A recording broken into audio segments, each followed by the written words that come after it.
Important सूचना है सभी स्टूडेंट्स के लिए। स्टेट पीसीएस की अगर आपको सिर्फ सिलेक्शन की तैयारी करनी है तो सिर्फ और सिर्फ स्टडी फॉर सिविल सर्विसेज को स्ट्रिक्टली फॉलो करिए, ठीक है। चाहे आप हमारे फ्री इनिशिएटिव भी फॉलो कर सकते हैं, कंप्लीट पेड ग्रुप्स भी चलते हैं जिसमें वन स्टॉप डेस्टिनेशन के साथ पूरी तैयारी सब कुछ एक ही जगह करवाया जाता है। प्रैक्टिस भी करवाई जाती है, आंसर राइटिंग भी करवाई जाती है, सिलेक्शन मटेरियल भी दिया जाता है, रिकॉर्डेड वीडियोस भी दिए जाते हैं। सेल्फ स्टडी वाला जो है करना आपको है, सारा डाउट क्लियरेंस किया जाएगा, पूरा गाइडेंस सब कुछ एक ही जगह। कोई बुक अलग से नहीं लेनी है, कोई मैगजीन अलग से नहीं लेनी है, कोई टेस्ट सीरीज अलग से नहीं लेनी, कोई करंट अलग से नहीं पढ़ना है, सब कुछ एक ही जगह जो है आपको study for civil services provide करता है। कंप्लीटली फ्री में भी हमारे इनिशिएटिव चलते हैं, यूट्यूब में, टेलीग्राम में भी फ्री जो है डेली क्विज भी चल रही है, जीएस की भी, करंट की भी चल रही है।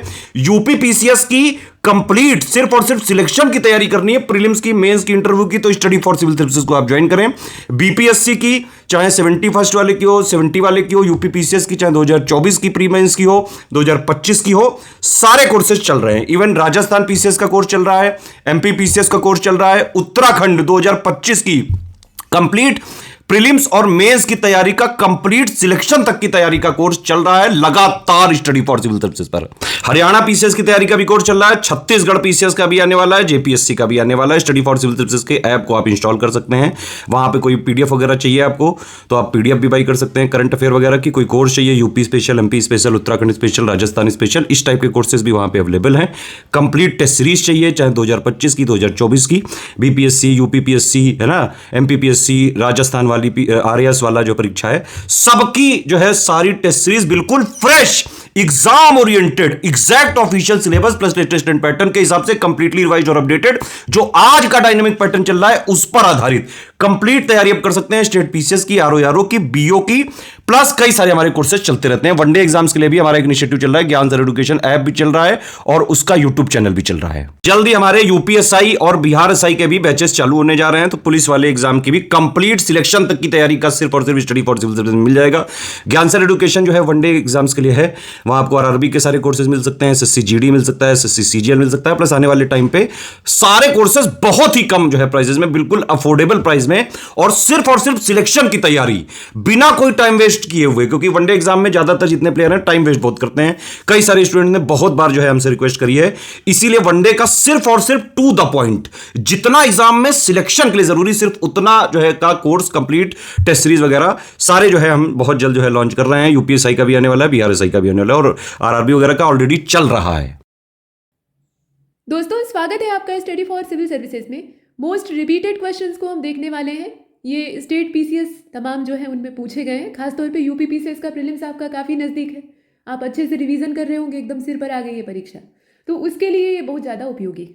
आइए इसे आरंभ करते हैं। बाइलिंगुअल है, प्रश्न दोनों भाषाओं में आपको दिखाई देंगे। कोई भी एग्जाम आप देने जा रहे हैं, बार बार दोहराए गए प्रश्नों को देख लेना ही बुद्धिमानी है। चलिए, साइंस से हमारी शुरुआत होती है, जनरल साइंस। इसके अतिरिक्त भी जनरल स्टडी के कई सारे हिस्सों को हम इसमें कवर करेंगे। तो पहला प्रश्न पूछा गया है कि लाइट ईयर किस चीज़ की यूनिट है। देखने और सुनने में लगता है कि ये समय की यूनिट हो सकती है, समय का मात्रक हो सकता है, लेकिन ऐसा है नहीं। ये दूरी को नापने के लिए इस्तेमाल होता है, वो भी दूरी छोटी मोटी नहीं, बड़ी वाली दूरी जो कि खगोलीय दूरियां होती हैं, दो ग्रहों के बीच की दूरी, दो आकाशगंगाओं के बीच की दूरी, इस तरह की दूरियों को नापने के लिए इसका इस्तेमाल किया जाता है। अगला देखते हैं, पायरोमीटर का इस्तेमाल करते हैं, लेकिन इससे हम नापते क्या है? पायरोमीटर। तो पायरोमीटर का यूज़ किया जाता है हाई टेम्परेचर, और वो भी बहुत ज़्यादा उच्च ताप जो होता है, विकिरण प्राप्त करने की सीमा तक जो उच्च ताप होता है, वहाँ तक अगर हमें नापना है तो उसके लिए हम पायरोमीटर का इस्तेमाल करेंगे। ये कम तापमान को नापता भी नहीं। अगला देखते हैं, राडार का इस्तेमाल आप क्यों करते हैं? कुछ 4 अलग अलग आपके पास विकल्प है। सही जवाब क्या हो जाएगा इसमें? देख लीजिए, सी वाला ऑप्शन।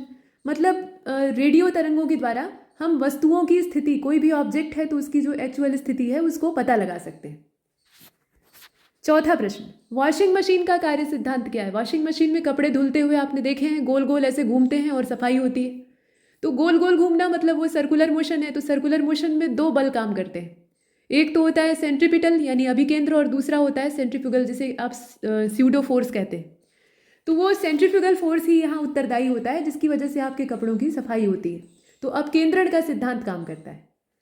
5वां देखिए, वर्षा की बूंद गोलाकार आकृति क्यों धारण करती है? उसके पीछे कौन सा प्रिंसिपल वर्क करता है? वो चौकोर, तिकोनी या फिर कई और आकृतियों में हो सकती है, लेकिन ऐसा नहीं होता। तो गोल होने के पीछे है वो न्यूनतम क्षेत्रफल धारण करने की प्रवृत्ति, और उसके पीछे जो कारण है वो है पृष्ठ तनाव का, यानी सरफेस टेंशन का। छठवां देखिए, ऑप्टिकल फाइबर ये कौन से प्रिंसिपल पर वर्क करता है, किस सिद्धांत पर काम करता है? प्रकाश तंतु इसको हिंदी में कहते हैं। तो ऑप्टिकल फाइबर एक बहुत ही चर्चित मुद्दा है और लंबे समय से है, लेकिन आगे भी इसकी बहुत सारी संभावना है। तो टोटल इंटरनल रिफ्लेक्शन का जो सिद्धांत होता है, पूर्ण आंतरिक परावर्तन, अपने ऊपर पड़ने वाले प्रकाश को संपूर्ण रूप से वापस भेज देना, यानी परावर्तित कर देना। संपूर्ण तो कोई नहीं भेज सकता, ऐसी आदर्श चीज नहीं होती है, लेकिन हाँ अधिकतम। तो ये प्रकाश तंतु का सिद्धांत आपने देखा। अगला प्रश्न अपना ऑप्टिकल फाइबर से ही है। कहा गया कि ऑप्टिकल फाइबर जो है ये टोटल इंटरनल रिफ्लेक्शन के सिद्धांत पे काम करता है, अभी पीछे आपने देखा है, और इससे ऊर्जा बहुत कम खपत होती है। मतलब इसका इस्तेमाल अगर हम करते हैं तो एनर्जी कंज्यूम्शन बहुत लो हो जाता है, और इसमें जो रेडियो आवृत्ति है वो पूरी तरह से अवरोध से मुक्त होती है, तो संचार आसानी से हो सकता है। और रिलायंस समूह जो है वो इसमें सन्नद्ध है, जुड़ा हुआ है भारत में, मतलब ऑप्टिकल फाइबर के संदर्भ में। आपको ये बताना था कि इसमें सही क्या है, तो सही है देखिए इसका ए वाला, रिलायंस समूह इसमें नहीं जुड़ा हुआ है, मतलब जो चौथा ऑप्शन है इसको बाहर कर दीजिए, बाकी तीन एकदम सही। ठीक है, आगे बढ़ते हैं। आठवां देखिए, डॉक्टरों के द्वारा एक यंत्र इस्तेमाल किया जाता है जिसे आप कहते हैं एंडोस्कोप। ठीक है, एंडोस्कोप। तो एंडोस्कोपी, जैसे पेट में कोई समस्या होती है, अल्सर इत्यादि होता है, तो उसका पता लगाने के लिए एक लचीली ट्यूब होती है जो कि मुंह के सहारे, बड़ी कष्टदेह प्रक्रिया होती है, तो मुंह के सहारे अंदर डाली जाती है। तो ये किस सिद्धांत पर काम करता है? एंडोस्कोप तो एक यंत्र हो गया ना, डिवाइस हो गई। अब ये कौन से प्रिंसिपल पर वर्क करती है? तो यहाँ भी आप चुन लीजिए टोटल इंटरनल रिफ्लेक्शन, लेकिन वो दिया हुआ है ना ग्रॉस, तो ग्रॉस का मतलब भी वही है, सकल आंतरिक परावर्तन, वही बात। आगे बढ़ते हैं।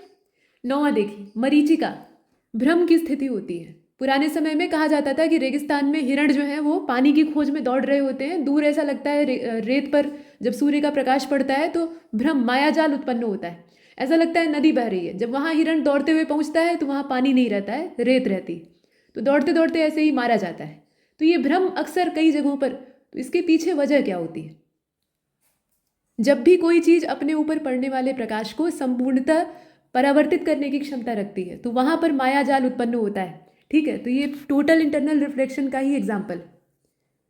ठीक है, भ्रम की स्थिति बनेगी। आगे देखें, किसी तारे का रंग क्या दर्शाता है? तारा जो है उसका अपना एक रंग होता है, लेकिन उससे हमें क्या पता लगता है? तो तारे के रंग से हमें उसके तापमान का पता लगता है, उसका तापमान कितना होगा, और तापमान से हम उसकी अवस्था का भी पता लगा सकते हैं। 11वें को देखिए, आकाश का रंग नीला, बताइए क्यों? अब धरती से देखने पर ही आसमान नीला दिखाई देता है, बाकी अंतरिक्ष में आप देखेंगे तो वहां से काला ही दिखेगा। तो 11 जो है ना, इसका सही जवाब क्या हो जाएगा? बी। लघु तरंग दीर्घ तरंगों की अपेक्षा वायुमंडल के द्वारा अधिक मात्रा में प्रकीर्णित होती है, तो स्कैटरिंग ऑफ लाइट का जो फिनोमिना है वो यहाँ काम करता है। ठीक है, वायुमंडल के जो कण हैं और वायुमंडल की जो परतें हैं उनके द्वारा प्रकीर्णन की घटना होती है। अब अंतरिक्ष में वायुमंडल नहीं, तो वहां पर एकदम जो ओरिजिनल कलर है वो दिखाई देता है। पानी में वायु का बुलबुला ये किस तरह से व्यवहार करता है? ठीक है, एयर बबल जो है ये वाटर के अंदर कैसा बिहेव करता है आपको बताना है। तो ये एक मिरर या फिर लेंस जैसा व्यवहार करेगा। अब यहाँ दिया हुआ है, देखिए सही जवाब क्या हो जाएगा? इसका डी हो जाएगा। ये कॉनकेव लेंस की तरह से व्यवहार करता है, अवतल लेंस की तरह से ये व्यवहार करता है। ठीक है, आगे चले। यहाँ देखिए, किसी व्यक्ति के द्वारा पूरा प्रतिबिंब, मतलब उसे अपना पूरा प्रतिबिंब देखना है, तो उसके लिए वो एक समतल दर्पण का इस्तेमाल करेगा। लेकिन समतल दर्पण उसको कितनी लंबाई का लेना चाहिए या कितनी ऊंचाई का लेना चाहिए? कितना ऊंचा वो प्लेन मिरर लेकर जाए तो उसे अपना पूरा आदम कदम प्रतिबिंब दिखाई देगा, बताइए। सही जवाब क्या हो जाएगा? इसका बी हो जाएगा, अपनी लंबाई से आधा। जैसे वो 6 फीट का है तो उसको कम से कम 3 फीट का दर्पण लेकर लगाना पड़ेगा, तब जाके उसे सिर से पैर तक अपना चित्र दिखाई देगा। चलिए 14 को देखिए, मनुष्य की आंख में किसी वस्तु का प्रतिबिंब जिस भाग पर बनता है उसको क्या कहा जाता है? प्रतिबिंब कहाँ पर बनता है? इमेज जो ऑब्जेक्ट की है वो कहाँ पर बनती है? आंख के अलग अलग हिस्सों के बारे में आप पढ़ते हैं, तो यहाँ पर सही जवाब क्या हो जाएगा? डी। इसे दृष्टि पटल कहा जाता है, जिसे कि आप अंग्रेजी में बहुत चर्चित कहते हैं रेटिना। ठीक है, रेटिना। आगे चले, यहाँ देखें, कितना तापमान होने पर पाठ्यांक सेल्सियस और फ़ारेनहाइट तापमापियों में एक बराबर हो जाएगा? सेल्सियस और फ़ारेनहाइट थर्मामीटर जो है वो बराबर पाठ्यांक किस लेवल पे शो करते हैं, वो टेम्परेचर कितना है। तो वो टेम्परेचर है आपका -40, -40, इस पर दोनों बराबर हो जाते हैं, सेल्सियस और फ़ारेनहाइट। आगे देखिए, टेलीविजन के दूरस्थ नियंत्रण के लिए किस प्रकार के विद्युत चुंबकीय विकिरण का इस्तेमाल किया जाता है। इलेक्ट्रोमैग्नेटिक रेडिएशन किस तरह का यूज़ किया जाता है रिमोट कंट्रोल ऑफ टेलीविज़न जो है उसमें। तो सही जवाब क्या होगा, इसका हो जाएगा अवरक्त यानी इंफ्रारेड। ठीक है, टीवी का जो रिमोट होता है। यहाँ देखिए, एक टीवी सेट को चलाने के लिए रिमोट नियंत्रण इकाई जो है उसमें क्या चीज़ें इस्तेमाल होती हैं, मतलब कौन सी तरंगों का इस्तेमाल होता है, ये बताइए। तो इसमें आप रेडियो तरंगों को देखते हैं। ठीक है, टीवी सेट को चलाने के लिए टीवी रिमोट नियंत्रण इकाई जो है उसका प्रयोग किया जाता है। तो इसमें से कौन सी है, ये रेडियो वेव्स। 18वां देखिए, डायनमो का काम क्या होता है। तो ये यंत्र क्या करता है बताइए। ये यांत्रिक ऊर्जा को विद्युत ऊर्जा में बदलने का काम करता है। तो आपका सी वाला विकल्प है, मैकेनिकल एनर्जी को ये इलेक्ट्रिकल एनर्जी में कन्वर्ट करता है। ठीक है, जैसे साइकिल आप चला रहे हैं उसमें डायनमो लगा लीजिए, तो आप जितना पैडल मारेंगे उतनी ही उससे एनर्जी जनरेट होगी। बिजली के बल्ब का जो फिलामेंट होता है वो किस चीज़ से बना होता है। तो आप जानते ही हैं, जो एडिशन वाला बल्ब, मतलब कांच के गोले के अंदर ऐसे फिलामेंट होता था, जब वो टूट जाता था तो फ्यूज़ हो जाता था। तो वो फिलामेंट तपता है, मतलब उसके अंदर जो करंट है वो जाता है, तो वो तप के रोशनी देता है। तो बताइए वो किससे बना होता है। सही जवाब इसका क्या होगा, ये टंगस्टन से बना होता है, यहाँ पर आप देख रहे हैं। और इसीलिए इसकी जो ताप सह्यता होती है, ताप को सहने की क्षमता, वो बहुत ज़्यादा होती है। यहाँ देखिए, एक कृत्रिम उपग्रह है जिसमें कि विद्युत ऊर्जा कहाँ से आती है बताइए। मतलब बिजली का काम जो है वो सैटेलाइट के अंदर कैसे चलता है, आर्टिफिशियल सैटेलाइट में बिजली बत्ती कहाँ से जलती। तो वहाँ पर बिजली बत्ती के लिए आप कोई पोल और पावर हाउस तो लगाएंगे नहीं, वहाँ पर सोलर सेल ही होती हैं जो कि ऊर्जा देने का काम करती हैं, क्योंकि सूर्य की ऊर्जा पर्याप्त मात्रा में उपलब्ध है। तो यहाँ पर 20 वाला जो है ना, इसका करेक्ट आंसर ए हो जाएगा, सोलर सेल। 21 को देखिए, कलपक्कम में फास्ट ब्रीडर रिएक्टर जो है उसमें कौन सा शीतलक, कौन सा कूलेंट इस्तेमाल किया जाता है। जितने भी नाभिकीय रिएक्टर होते हैं, भट्टियाँ, उनका तापमान बेतहाशा बढ़ता है। तो बढ़ते हुए तापमान को कंट्रोल करने के लिए कुछ शीतलकों की आवश्यकता होती है, ठंडा करने के लिए। तो बताइए यहाँ क्या इस्तेमाल होता है। यहाँ कलपक्कम के रिएक्टर की बात हो रही है। और 21 जो है इसका करेक्ट आंसर डी हो जाएगा। यहाँ पर लिक्विड सोडियम का इस्तेमाल होता है। आमतौर पर D2O यूज़ होता है। ठीक है, D2O जो है ये न्यूट्रॉन मंदक भी है और शीतलन का भी काम करता है, लेकिन यहाँ पर इस्तेमाल होता है लिक्विड सोडियम। 22 को देखिए, अंतरिक्ष में भेजा गया भारत का पहला उपग्रह, ये तो आप जानते हैं। सही जवाब क्या है, आर्यभट्ट, सी वाला विकल्प। विश्व की सबसे पहली महिला अंतरिक्ष यात्री कौन सी है। अब यहाँ पर कुछ पर्वतारोहियों के भी नाम दिए हुए हैं, तो करेक्ट आंसर क्या हो जाएगा, इसका सी हो जाएगा। ये वैलेंटीना तेरेश्कोवा है, नाम से आप समझ रहे हैं ये कहाँ की होंगी, है ना। 24, भारतीय रिमोट सेंसिंग संस्थान यानी IIRS, Indian institute of remote sensing, इसकी लोकेशन आपको बतानी है। 24 सही जवाब क्या होगा, ए हो जाएगा। ये देहरादून में है, ठीक है, ऊंचाई पर। और देखिए, हवाई जहाज में ब्लैक बॉक्स का रंग क्या होता है। नाम तो है ब्लैक बॉक्स, लेकिन जैसा बताया ना, जैसा दिखता है वैसा होता नहीं है। तो इसका रंग कैसा होता है बताइए। देखिए, ये नारंगी रंग का होता है। नाम है ब्लैक बॉक्स, लेकिन ये ऑरेंज कलर का होता है। 26, अच्छा, ROA की तैयारी अगर आप कर रहे हैं, और कर ही रहे होंगे, क्योंकि एक फॉर्म को अगर आप अप्लाई कर रहे हैं तो बाकी परीक्षाओं में भी पार्टिसिपेट करते हैं। तो अभी जो समय आपके पास बचा है, अभी परीक्षा तिथि तो आई नहीं है जब भी आप वीडियो देख रहे हो। रिवीजन अगर आप करना चाहते हैं तो उसके लिए हमारे पास कुछ कोर्सेज हैं, इनकी फीस भी सामने दी हुई है, काफ़ी बेनिफिशियल है। ठीक है, तो इनसे जुड़ने की इच्छा है तो दिए गए नंबरों पर आप संपर्क कर सकते हैं। आइए अब आगे चलते हैं। देखिए, जेट इंजन और रॉकेट, इनके बारे में कुछ स्टेटमेंट दिए। पहला स्टेटमेंट ये कहता है कि जेट इंजन अपनी ऑक्सीजन की पूर्ति के लिए परिवेश की ही हवा का, यानी आसपास की जो वातावरण की हवा है उसी का इस्तेमाल करता है। अतः यह अंतरिक्ष में गति नहीं कर सकता है, क्योंकि वहाँ हवा होती नहीं है, निर्वात होता है। रॉकेट अपनी ऑक्सीजन की पूर्ति जो है वो गैस के रूप में ईंधन के साथ ही ले जाता है, उसी से यूज़ करता है। तो बताइए इसमें सही क्या है। देखने में तो दोनों सही लगते हैं, लेकिन इसमें सिर्फ पहला सही है। ठीक है, पहला वाला सही है। जेट इंजन का इसमें दिया हुआ है कि अंतरिक्ष में वो काम करने के लिए उपयुक्त नहीं है। अब आगे चलते हैं। यहाँ रॉकेट के ईंधन की बात हो रही है, तो रॉकेट के ईंधन में कई सारी चीज़ें इस्तेमाल होती हैं। आगे चले, यहाँ देखिए 27, 28 फरवरी की जो तारीख है, कहा गया कि राष्ट्रीय विज्ञान दिवस के रूप में इसको मनाया जाता है। तो ये किस चीज़ की स्मृति स्वरूप ऐसा किया जाता है, मतलब एक तारीख हमने तय की है तो किसकी याद में। ये रमन प्रभाव दिवस है या फिर कृत्रिम उपग्रह आर्यभट्ट का प्रक्षेपण हुआ था या फिर होमी जहांगीर भाभा का बर्थडे था, क्या था उसमें? तो सही जवाब इसमें रमन प्रभाव दिवस है, रमन इफेक्ट डे। ठीक है, सीवी रमन, चंद्रशेखर वेंकट रमन। इसके बाद आइए अब आगे चले। यहाँ देखिए परमाणु नाभिक में क्या क्या होता है।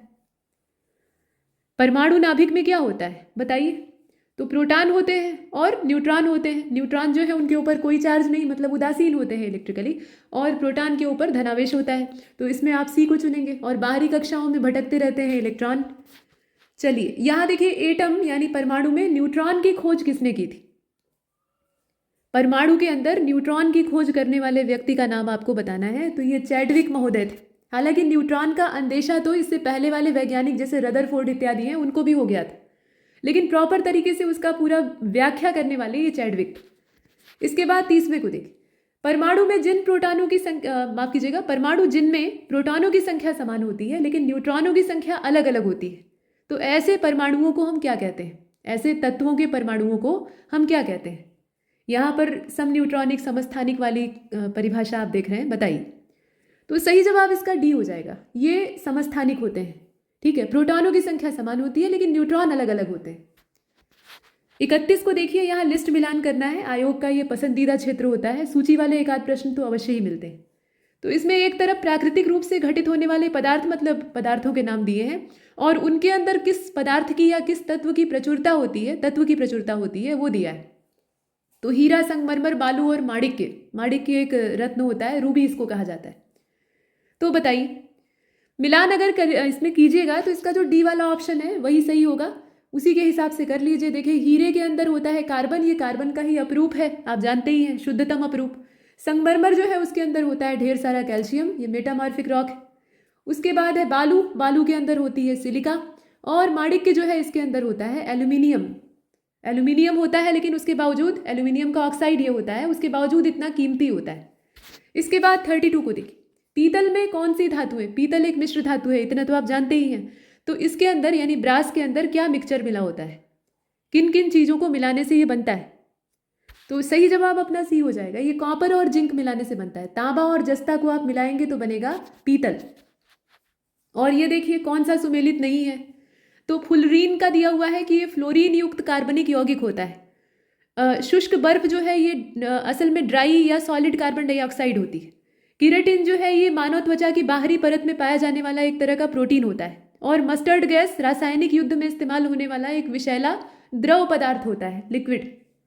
बताएं इसमें से गलत क्या है? तो 33 का सही जवाब ए ही हो जाएगा। फ्लोरीन युक्त कार्बनिक यौगिक यहाँ कहाँ से आ जाएगा? बकमिंस्टर फुलेरीन जो है ये कार्बन 60 को कहा जाता है, इसमें कार्बन होता है, इसमें फ्लोरीन कहाँ से आएगा, है ना? इसका नाम फुलेरीन है, ना कि फ्लोरीन।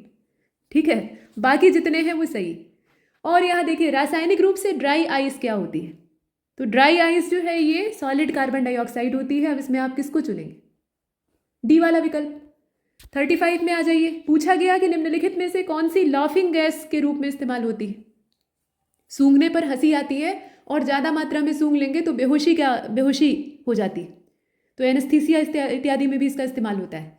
अब बताइए यहाँ पर, तो 35 जो है इसका सही जवाब ए हो जाएगा। ये नाइट्रस ऑक्साइड होती है। कभी कभी मरीज जो है वो हेलुसिनेट करने लगते हैं, मतलब भ्रामक स्थिति उनकी बन जाती है सिर्फ इस गैस के प्रभाव की वजह से। और आप देख रहे हैं 36 को, बुलेट प्रूफ अगर पदार्थ बनाना है तो उसके लिए किस तरह के पॉलीमर यानी बहुलक का इस्तेमाल किया जाएगा? बहुलक जो है वो बेजोड़ मजबूत होते हैं। किसी भी पदार्थ से बनने वाला बहुलक जो है वो अपने मोनोमर यानी एकलक की तुलना में ज़्यादा टिकाऊ होता है। इनको बनाने के पीछे पर्पस भी यही। अब यहाँ बताइए, बुलेट प्रूफ अगर हमें सामान बनाना है तो उसके लिए हम किस पॉलीमर का इस्तेमाल करेंगे? 36 बी वाला विकल्प अपना एकदम सही है। यहाँ पर हम पॉलीएमाइड का प्रयोग करेंगे तो गोली जो है वो आर पार नहीं पहुंचेगी। आगे चले, यहाँ देखिए किस द्रव के एकत्रित होने पर मांसपेशियां हमारी थकान का अनुभव करती हैं? यहाँ कई सारे एसिडों के नाम दिए हुए हैं, तो इसमें से अपना सही जवाब क्या होगा? Lactic acid. लैक्टिक एसिड का जमाव जब हमारी मांसपेशियों में, मसल्स में होने लगता है तो इससे हमें थकावट महसूस होती है, और उस समय अगर आप एक्सरसाइज कर लेते हैं तो ये लैक्टिक एसिड वहाँ से रिलीज हो जाता है। उसके बाद फिर से आप तरोताज़ा महसूस करते हैं। इसके बाद 38 में आइए। यहाँ देखिए सिरका निम्नलिखित में से किसका एक डाइल्यूट मिक्सचर है, मतलब एक्वस सॉल्यूशन है। मतलब ये क्या है, कौन सा एसिड है, ये आपसे पूछा जा रहा है। तो ये एसिटिक एसिड होता है। यहाँ पर आप डी वाले विकल्प को चुन लीजिए, इसमें तो कोई दिक्कत नहीं होनी चाहिए। अच्छा, इसके बाद 39 में पूछा गया है कि इसमें से कौन सा विस्फोटक नहीं है, यानी 3 विस्फोटक है, कोई एक उसमें से बाहर है। तो अब देखने में तो सारे ही खतरनाक दिखाई देते हैं, लेकिन इसमें नाइट्रोक्लोरोफॉर्म जो है वो अपने आप में कोई विस्फोटक नहीं है। हाँ, ये है कि इसका सहयोग करके या इसका इस्तेमाल करके हम विस्फोटकों का निर्माण अवश्य ही कर सकते हैं। बाकी 3 जो है वो 1 नंबर के खतरनाक विस्फोटक है। ठीक है, आगे चले। अच्छा, RDX का फुल फॉर्म भी देख लीजिएगा, ये पता होना चाहिए। 40 को देखिए। इंडेन एक LPG मिश्रण है, मतलब इंडेन गैस सिलेंडर की बात हो रही है, लेकिन LPG गैस की आप देखें तो LPG जो है उसके अंदर क्या मिला होता है? लिक्विड पेट्रोलियम गैस का नाम आप जो सुनते हैं, घरेलू ईंधन के तौर पे इस्तेमाल होता है, उसमें क्या मिला होता है? कौन कौन सी गैसें होती हैं?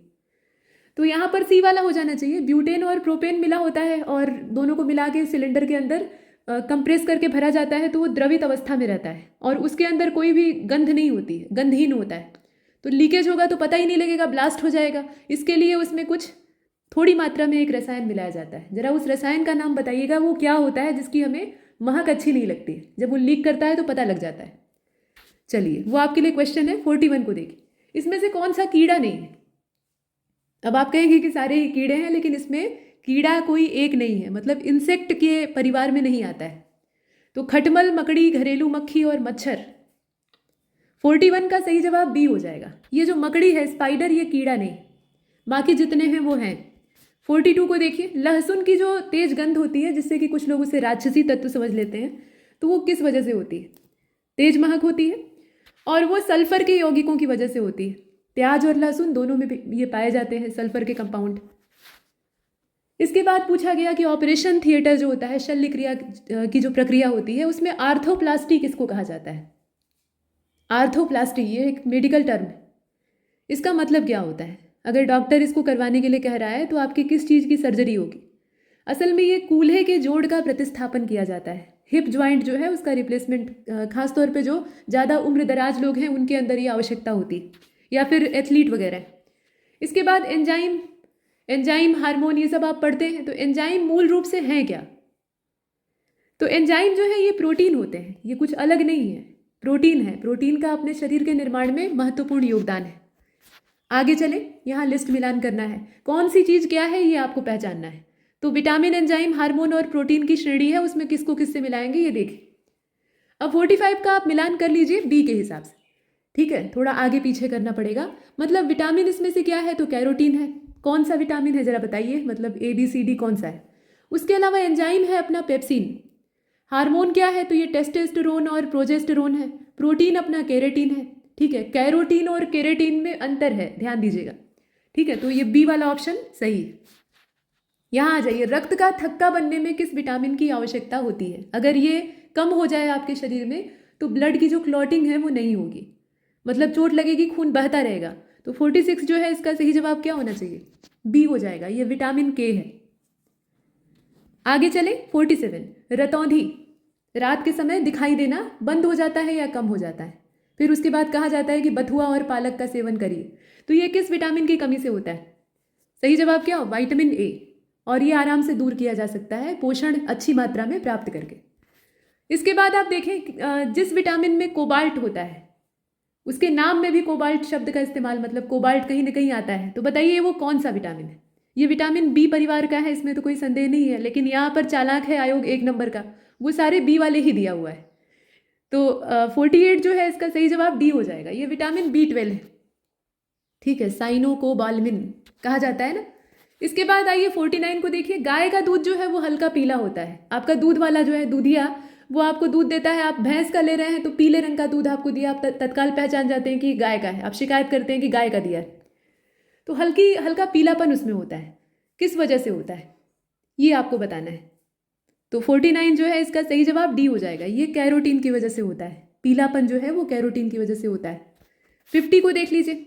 रुधिर वर्णिका जो है इसके संदर्भ में आप बताइए कि इसमें से कौन सा स्टेटमेंट सही है। तो इसमें लोहा होता है, यानी आयरन होता है, ये खून को लाल रंग देने का काम करती है। रुधिर वर्णिका मतलब हीमोग्लोबिन की बात हो रही है, तो खून जो है वो इसी की वजह से लाल होता है। कुछ रोगों के खिलाफ ये प्रतिरक्षा देने का काम करता है, और ऑक्सीजन की सप्लाई का जो दारोमदार है वो इसी के ऊपर है। तो अब इसमें आप देखिए 50 जो है इसका सही जवाब सी हो जाएगा। इसमें देखिए पहला, दूसरा और चौथा 100% सही है, लेकिन यहाँ रोगों के प्रति प्रतिरक्षा देने का काम ये रुधिर वर्णिका का नहीं होता है। हाँ, ये है कि हीमोग्लोबिन आपका कम होगा तो उससे ऑक्सीजन सप्लाई और तमाम चीज़ें आपकी सही ढंग से नहीं हो पाएंगी, तो इम्यूनिटी कमज़ोर हो जाएगी, वो अलग बात है। लेकिन इसका सीधा सीधा कोई रोल नहीं होता है, तो तीसरा बाहर है। बाकी इसमें पहला, दूसरा, चौथा एकदम सही है। 51 यूपीपीसीएस का प्रीलिम्स आप 2025 के लिए अगर प्रिपेयर कर रहे हैं तो यहाँ कुछ कोर्सेज हैं, उनकी जानकारी आप रोक कर देख सकते हैं। ठीक, अगला प्रश्न देखिए। रक्त समूह यानी ब्लड ग्रुप्स की खोज करने वाले, डिस्कवरी करने वाले महान वैज्ञानिक कौन थे? यहाँ पर कुछ जाने माने साइंटिस्ट के नाम दिए हुए हैं और सही जवाब इसका डी हो जाएगा। ये कार्ल लैंडस्टीनर थे। डी वाले विकल्प को आप चुन लीजिए। 52 में आ जाइए। यहाँ कहा गया कि निम्न रक्त वर्ग, मतलब निम्नलिखित जो रक्त वर्ग ब्लड ग्रुप दिए हुए हैं उसमें से यूनिवर्सल डोनर कौन सा होता है? वो सबको देता रहता है लेकिन लेगा सिर्फ अपने वाले से, और किसी से ले नहीं सकता। तो सर्वदाता रक्त समूह किसको कहा जाता है? ये है ओ। देना होगा तो ये सबको दे सकता है, लेकिन लेना होगा तो सिर्फ ओ वाले से ही लेगा। इसके बाद 53 में आ जाइए। किसी भी सामान्य व्यक्ति के रक्त का पीएच स्तर, पीएच क्या होता है? ये अम्ल, क्षार इत्यादि के मापन के लिए इस्तेमाल होता है। ठीक है, अम्लीय प्रवृत्ति का पदार्थ है कि क्षारीय प्रवृत्ति का है कि उदासीन है, ये हमें इसके स्केल से मालूम होता है। 7 से कम, 7 से ज़्यादा। तो जो सामान्य मनुष्य का रक्त होता है उसका पीएच कितना होता है, किसके बीच में? 53 जो है इसका सही जवाब सी हो जाएगा। ये 7.35 से 7.45 के बीच में होता है। तो बताइए ये अम्लीय है कि क्षारीय? 54 कौन सा हार्मोन जो है वो लड़ो और उड़ो कहा जाता है? ठीक है, फाइट एंड फ्लाइट। तो ये हार्मोन आप कई बार आयोग ने इस प्रश्न को पूछा है। सही जवाब इसका बी हो जाएगा। ये एड्रीनेलिन है। ठीक है, एड्रीनेलिन है, यहाँ ध्यान दीजिएगा। इसके बाद 55 कौन सा पादप हार्मोन है, यानी पौधों के अंदर पाया जाने वाला हार्मोन है? हार्मोन तो है ही है, लेकिन बाकी इंसानों वाले हैं। एक जो है वो वनस्पतियों वाला है, वही आपको चुनना है। और सही जवाब इसका डी हो जाएगा। ये साइटोकाइनिन है, ये पौधों के अंदर पाया जाता है, बाकी जो है वो हम सभी के अंदर पाया जाता है। 56 कच्चे फल को पकाने के लिए एक गैस का इस्तेमाल होता है। तो ये अपना इसमें से कौन सा होगा बताइए? कई सारी गैसों के नाम और पदार्थों के नाम दिए हैं, फिलहाल बी वाला हो जाएगा। ये एसिटिलीन है। ठीक है, एसिटिलीन गैस का इस्तेमाल होता है। उसके बाद 57 को देखिए। एड्स का कारण क्या होता है? एड्स एक लाइलाज बीमारी है, इसका सही इलाज अभी तक उपलब्ध नहीं। तो 57 का सही जवाब सी हो जाएगा। ये वायरस की वजह से होता है, HIV। ठीक है, 58 को देखिए। यहाँ पर हृदय की धड़कन को कंट्रोल करने के लिए किस मिनरल की आवश्यकता होती है, ये बताइए। कौन सा मिनरल जो है वो नेसेसरी होता है? यहाँ सोडियम, सल्फर, पोटेशियम और आयरन दिया हुआ है। तो सही जवाब पोटेशियम हो जाएगा। ठीक है, पोटेशियम की आवश्यकता होती है। 59 कौन सा पोटेशियम अल्पता से संबंधित है? मतलब पोटेशियम की अगर डिफिशियंसी आपके शरीर में होती है तो उससे क्या प्रभाव आपके शरीर पर पड़ेगा, यानी कौन सी बीमारी पकड़ेगी? तो रक्तचाप आपका कमज़ोर हो जाएगा, मतलब लो ब्लड प्रेशर की समस्या आपको झेलनी पड़ेगी, जो कि घातक है। यहाँ लिस्ट मिलान करना है। रेडियो एक्टिव आइसोटोप्स जो हैं वो दिए हुए हैं, यानी समस्थानिक, और उनका इस्तेमाल कहाँ पर होता है, मतलब किस चीज़ की डायग्नोसिस में होता है, वो दे रखा है। मिलान करके आपको दिखाना है इसमें। तो आर्सेनिक 74, कोबाल्ट 60, आयोडीन, सोडियम। अब यहाँ जो नंबर आप देख रहे हैं ना, वो समस्थानिकों के पहचान के लिए दिए हैं। असल बात यह है कि आर्सेनिक, कोबाल्ट, आयोडीन और सोडियम, ये जो मूल तत्व हैं, ये रेडियो एक्टिव नहीं होते हैं। इनके ये समस्थानिक ही रेडियो एक्टिव होते हैं और इनका इस्तेमाल किया जाता है। तो कहाँ पर होता है, मिलान आपको करना है। सी वाले ऑप्शन के हिसाब से मिला लीजिए। तीसरा, चौथा, पहला, दूसरा, यानी आर्सेनिक का इस्तेमाल होता है ट्यूमर को आइडेंटिफाई करने के लिए। कोबाल्ट 60 जो है वो कैंसर के उपचार में इस्तेमाल होता है। आयोडीन 131 को आप देख रहे हैं, इसका इस्तेमाल थायराइड ग्रंथि सक्रिय है कि नहीं आपकी, उसको जानने के लिए होता है। और कोई ब्लड से रिलेटेड आपका डिसऑर्डर है तो उसके लिए सोडियम 24 का इस्तेमाल होता है। 61 में आ जाइए। कोबाल्ट 60 अब यहाँ पर एक एक करके पूछा जा रहा है, वहाँ झुंड में हमने देख लिया है। तो सही जवाब इसका क्या हो जाएगा? यहाँ गामा रेडिएशन का इस्तेमाल होता है। ठीक है, गामा रेडिएशन जो है उसका इस्तेमाल होता है और वो विकिरण चिकित्सा के तौर पे यूज़ किया जाता है। और कोबाल्ट 60 को आपने यहाँ भी देखा है, उसका उपयोग देखा है। ठीक है, अब आइए यहाँ पर देखिए। ट्यूमर को संसूचित करने के लिए, यानी ट्यूमर को डिटेक्ट करने के लिए शरीर में हम कौन से रेडियो आइसोटोप का यूज़ करते हैं? कौन सा रेडियो समस्थानिक जो है वो इस्तेमाल किया जाता है? ये भी आपने पीछे देखा है। सही जवाब क्या हो जाएगा? इसका हो जाएगा इसमें से ए वाला, ये है आर्सेनिक 74। आर्सेनिक 74।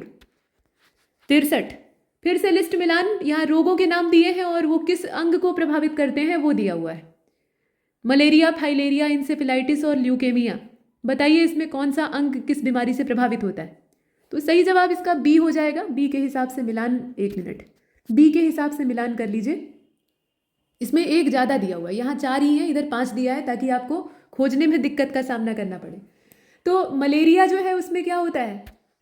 मलेरिया जो है ये रक्त कोशिकाओं को प्रभावित करता है। फाइलेरिया लसिका ग्रंथि को यानी लिम्फ नोड को। लिम्फ नोड को तो ज़्यादातर जो संक्रमण है वो प्रभावित करते हैं, लेकिन फाइलेरिया खास तौर पे। इंसेफ्लाइटिस आपके दिमाग को प्रभावित करता है, दिमागी बुखार कहा ही जाता है। और ल्यूकेमिया एक तरह का कैंसर है जो कि आपकी बोन मैरो को प्रभावित करता है, अस्थि मज्जा को। तो ये विकल्प आपने देखा, ठीक है। 64वां देखिए, नेत्रदान में दाता की आंख का कौन सा हिस्सा जो है उसको ट्रांसप्लांट किया जाता है। पूरी आंख निकाल के ट्रांसप्लांट नहीं होती है, उसका एक खास हिस्सा होता है जो कि ट्रांसप्लांट होता है, वो क्या है? तो सही जवाब इसका कॉर्निया हो जाएगा। कॉर्निया का ट्रांसप्लांट होता है, ए वाला विकल्प इसमें से सही है। तो अब आइए पाला बदल लेते हैं, पॉलिटी को देखते हैं। और पॉलिटी में सबसे पहले पूछा गया कि भारतीय संविधान के निर्माण के समय संवैधानिक सलाहकार कौन थे। एकदम से सब्जेक्ट बदलना थोड़ा सा अजीब सा लगता है, लेकिन वहाँ पेपर में तो सब मिक्स करके आएगा, तो इसकी तैयारी पहले से होनी चाहिए। ठीक है, बताइए इसमें संवैधानिक सलाहकार कौन थे, उनका नाम बताना है। एकदम सीधा प्रश्न है, सही जवाब क्या हो जाएगा? ये BN राव थे। ध्यान दीजिएगा, यहाँ पर BR अम्बेडकर नहीं होगा, ये BN राव का नाम है। और देख लीजिए, भारतीय संविधान सभा की जो प्रारूप समिति यानी ड्राफ्टिंग कमेटी थी, उसके अध्यक्ष कौन थे? तो ये निश्चित तौर पर बाबा साहेब अम्बेडकर थे। इसमें जो ए वाला विकल्प है उसको चुन लीजिए। इसके बाद तीसरा देखिए, समवर्ती सूची की संकल्पना, जो कंकरेंट लिस्ट है अपने संविधान में, उसकी संकल्पना कहाँ से आई हुई है? हमने तमाम देश के संविधानों का अध्ययन करके वहाँ से कुछ न कुछ लिया हुआ है, तो ये हमने कहाँ से लिया हुआ है? इसके लिए हमने ऑस्ट्रेलिया के संविधान को आधार बनाया है।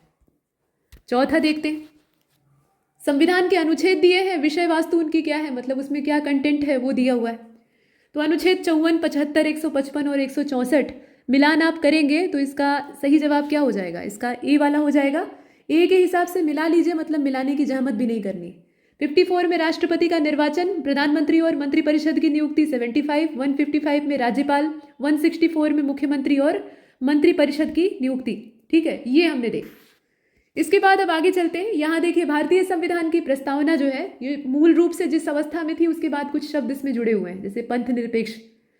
तो ये जो पंथ निरपेक्ष शब्द है ये कब जोड़ा गया, किस संविधान संशोधन के माध्यम से? 5th क्वेश्चन का करेक्ट आंसर हो जाएगा बी। ये 42वां संशोधन था, जिसे कि लघु संविधान भी कहा जाता है। और देखिए, कौन सा भाग संविधान की आत्मा कही जाती है?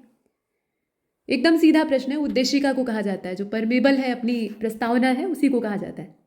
इसके बाद 7वें को देखते हैं, भारतीय संविधान के किस अनुच्छेद के अंतर्गत नागरिकों को मौलिक अधिकार दिए गए? तो 12 से 35। अब इस तरह के प्रश्न में अगर आप गड़बड़ करते हैं तो फिर संभव नहीं। 8वां देखें, समता का अधिकार, समानता का अधिकार, ये 5 अनुच्छेदों के माध्यम से भारत के नागरिकों को प्रदान किया जाता है। तो बताइए कि वो कहाँ से लेकर कहाँ तक के आर्टिकल नंबर आपको चुनना है। और सही जवाब क्या है? ये 14 से लेकर 18 तक है। ठीक है, तमाम तरह की समानताओं का उसमें उल्लेख किया गया है। 9वां देखते हैं, प्रस्तावना में प्रयुक्त समाजवाद शब्द, ये किस अनुच्छेद के साथ मिलाकर पढ़ने से सर्वोच्च न्यायालय को समान कार्य के लिए समान वेतन की जो परिभाषा है उसकी शक्ति देता है। मतलब सुप्रीम कोर्ट जो है वो संविधान से ही शक्ति प्राप्त करता है और संविधान का ही रखवाला है, आप जानते हैं। तो ये जो समान कार्य के लिए समान वेतन का कॉन्सेप्ट है, उसकी प्रेरणा वहाँ उसने कहाँ से ली है, ये आपको बताना है। और उसके लिए समाजवाद शब्द को आधार बनाया गया है। तो इसमें आर्टिकल नंबर आपको बताइए। देखिए, समाजवाद शब्द जो है वो तो प्रस्तावना में इस्तेमाल हुआ है, उसके अलावा कौन से आर्टिकल को सुप्रीम कोर्ट ने आधार बनाया है इस मामले के लिए? तो 9वां जो है इसका सही जवाब डी हो जाएगा। ये आर्टिकल नंबर 14 से लेकर 16 वही समानता के अधिकार वाला है। तो जब हर चीज़ में समानता है तो समान काम अगर आप कर रहे हैं तो वेतन भी समान होना चाहिए, उसमें स्त्री पुरुष या फिर ऐसा कोई भेदभाव नहीं होना चाहिए। 10वां देखिए, छुआछूत का उन्मूलन, ये किससे संबंधित? अस्पृश्यता का उन्मूलन, एबोलिशन ऑफ अनटचेबिलिटी। सही जवाब इसका बी हो जाएगा। ये अनुच्छेद नंबर 17 है, आर्टिकल नंबर 17 है। 11वें प्रश्न को देखिए, इसमें अनुच्छेद 19 क्लॉज 1 सब क्लॉज डी, इसको अनुच्छेद 21 के साथ मिलाकर पढ़ने पर हमें किस अधिकार की प्राप्ति होती है? यहाँ 2 अलग अलग अनुच्छेदों को मिक्स किया है, ठीक है, आपस में ब्लेंड करके प्रश्न पूछा गया है। तो ऐसे भी प्रश्न आ सकते हैं। बताइए इसमें से किस तरह का अधिकार हमें दिखाई देगा? तो ये एकांतता का अधिकार है, मतलब राइट टू प्राइवेसी। आप प्राइवेसी चाहते हैं तो वो अधिकार आपसे कोई नहीं छीन सकता, ये भी आपका एक मौलिक अधिकार है। 12वें को देखिए, भारतीय संविधान का कौन सा आर्टिकल बच्चों के शोषण के खिलाफ मौलिक अधिकारों से संबंधित है? तो ये है अपना आर्टिकल नंबर 24। 24वें अनुच्छेद को आप चुन लीजिए, डी वाला विकल्प आपका सही है। 13, इसमें से किस एक अधिकार को डॉक्टर BR अम्बेडकर के द्वारा संविधान की आत्मा कहा गया? तो ये आपका अनुच्छेद नंबर 32 है, यानी संवैधानिक उपचारों का अधिकार। और इसमें से हमारा जो डी वाला विकल्प है वो एकदम सही है, सुप्रीम कोर्ट की रिट जारी करने की शक्ति। यहाँ देखें, संपत्ति के अधिकार का मूलाधिकारों की सूची से निष्कासन कर दिया गया। पहले संपत्ति का अधिकार भी मौलिक अधिकार था, तो 7 थे टोटल, उसको बाहर कर दिया गया, वो एक वैधानिक अधिकार बन गया, विधिक अधिकार बन गया। तो इसके लिए हमें संविधान में कौन सा संशोधन करना पड़ा, वो कौन सा अमेंडमेंट है बताइए? सही जवाब इसका सी हो जाएगा, ये 44वां संशोधन था। 15 को देखिए, कौन सा मौलिक अधिकार नहीं है? समानता के खिलाफ समानता के लिए अधिकार, शोषण के खिलाफ अधिकार, संपत्ति का अधिकार, धार्मिक स्वतंत्रता का अधिकार। तो आप आराम से पहचान सकते हैं, संपत्ति का अधिकार पहले था लेकिन अभी नहीं। 16वां देखिए, कल्याणकारी राज्य की अवधारणा, यानी जो वेलफेयर स्टेट है उसकी अवधारणा, इसका समावेश भारतीय संविधान में हमें कहाँ पर दिखाई देता है? नीति निदेशक सिद्धांतों में, चौथी अनुसूची में, मौलिक अधिकारों में, या फिर प्रस्तावना में? निश्चित तौर पर नीति निदेशक सिद्धांत, directive principle of state policy. समस्या यह है कि इसमें अच्छी अच्छी बातें तो भर भर कर कही गई हैं, लेकिन ये बाध्यकारी नहीं है। राज्य चाहे तो मान सकता है, नहीं चाहे तो नहीं माने। 17 को देखिए, समान काम के लिए समान वेतन, ये भारत के संविधान में सुनिश्चित किया गया, ये है क्या? मतलब इसको आप किस श्रेणी में डालेंगे? तो निश्चित तौर पर ये एक, यहाँ पर आप 17वें को देख रहे हैं। अगर सिर्फ हम इसका ओरिजिनल फॉर्मेट देखते हैं, इसको हम तमाम अधिकारों के साथ मिलाकर नहीं देखते हैं, तो ये DPSP का पार्ट है, ठीक है। वहाँ पर समान काम के लिए समान वेतन की बात की गई। बाकी समानता का अधिकार मौलिक अधिकार है, तो उस दृष्टिकोण से ये मूल अधिकार से भी जुड़ जाता है। उसके बाद 18वें को देखिए, उपराष्ट्रपति को पद से हटाने के लिए किस तरह का प्रस्ताव आपको पारित करना होगा? उपराष्ट्रपति को आप उसके पद से भगा देना चाहते हैं, तो उसके लिए आप क्या करेंगे? 18 सही जवाब इसका क्या होना चाहिए? डी हो जाएगा। केवल राज्यसभा में आपको चाहिए, क्योंकि उसका लेना देना राज्यसभा से ही है ना।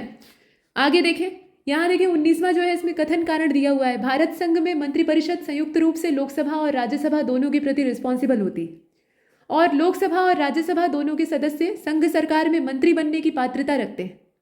अब बताइए कि ये कथन कारण ठीक है, स्पष्टीकरण ठीक से दे रहे हैं, क्या दिक्कत है इसमें? तो 19 सही जवाब अपना डी हो जाएगा। देखिए, कथन तो इसमें जो ध्यान से देखेगा, मंत्रिपरिषद संयुक्त रूप से लोकसभा राज्यसभा दोनों के प्रति उत्तरदायी होती है, ये साफ साफ देखने में ही लग रहा है गलत।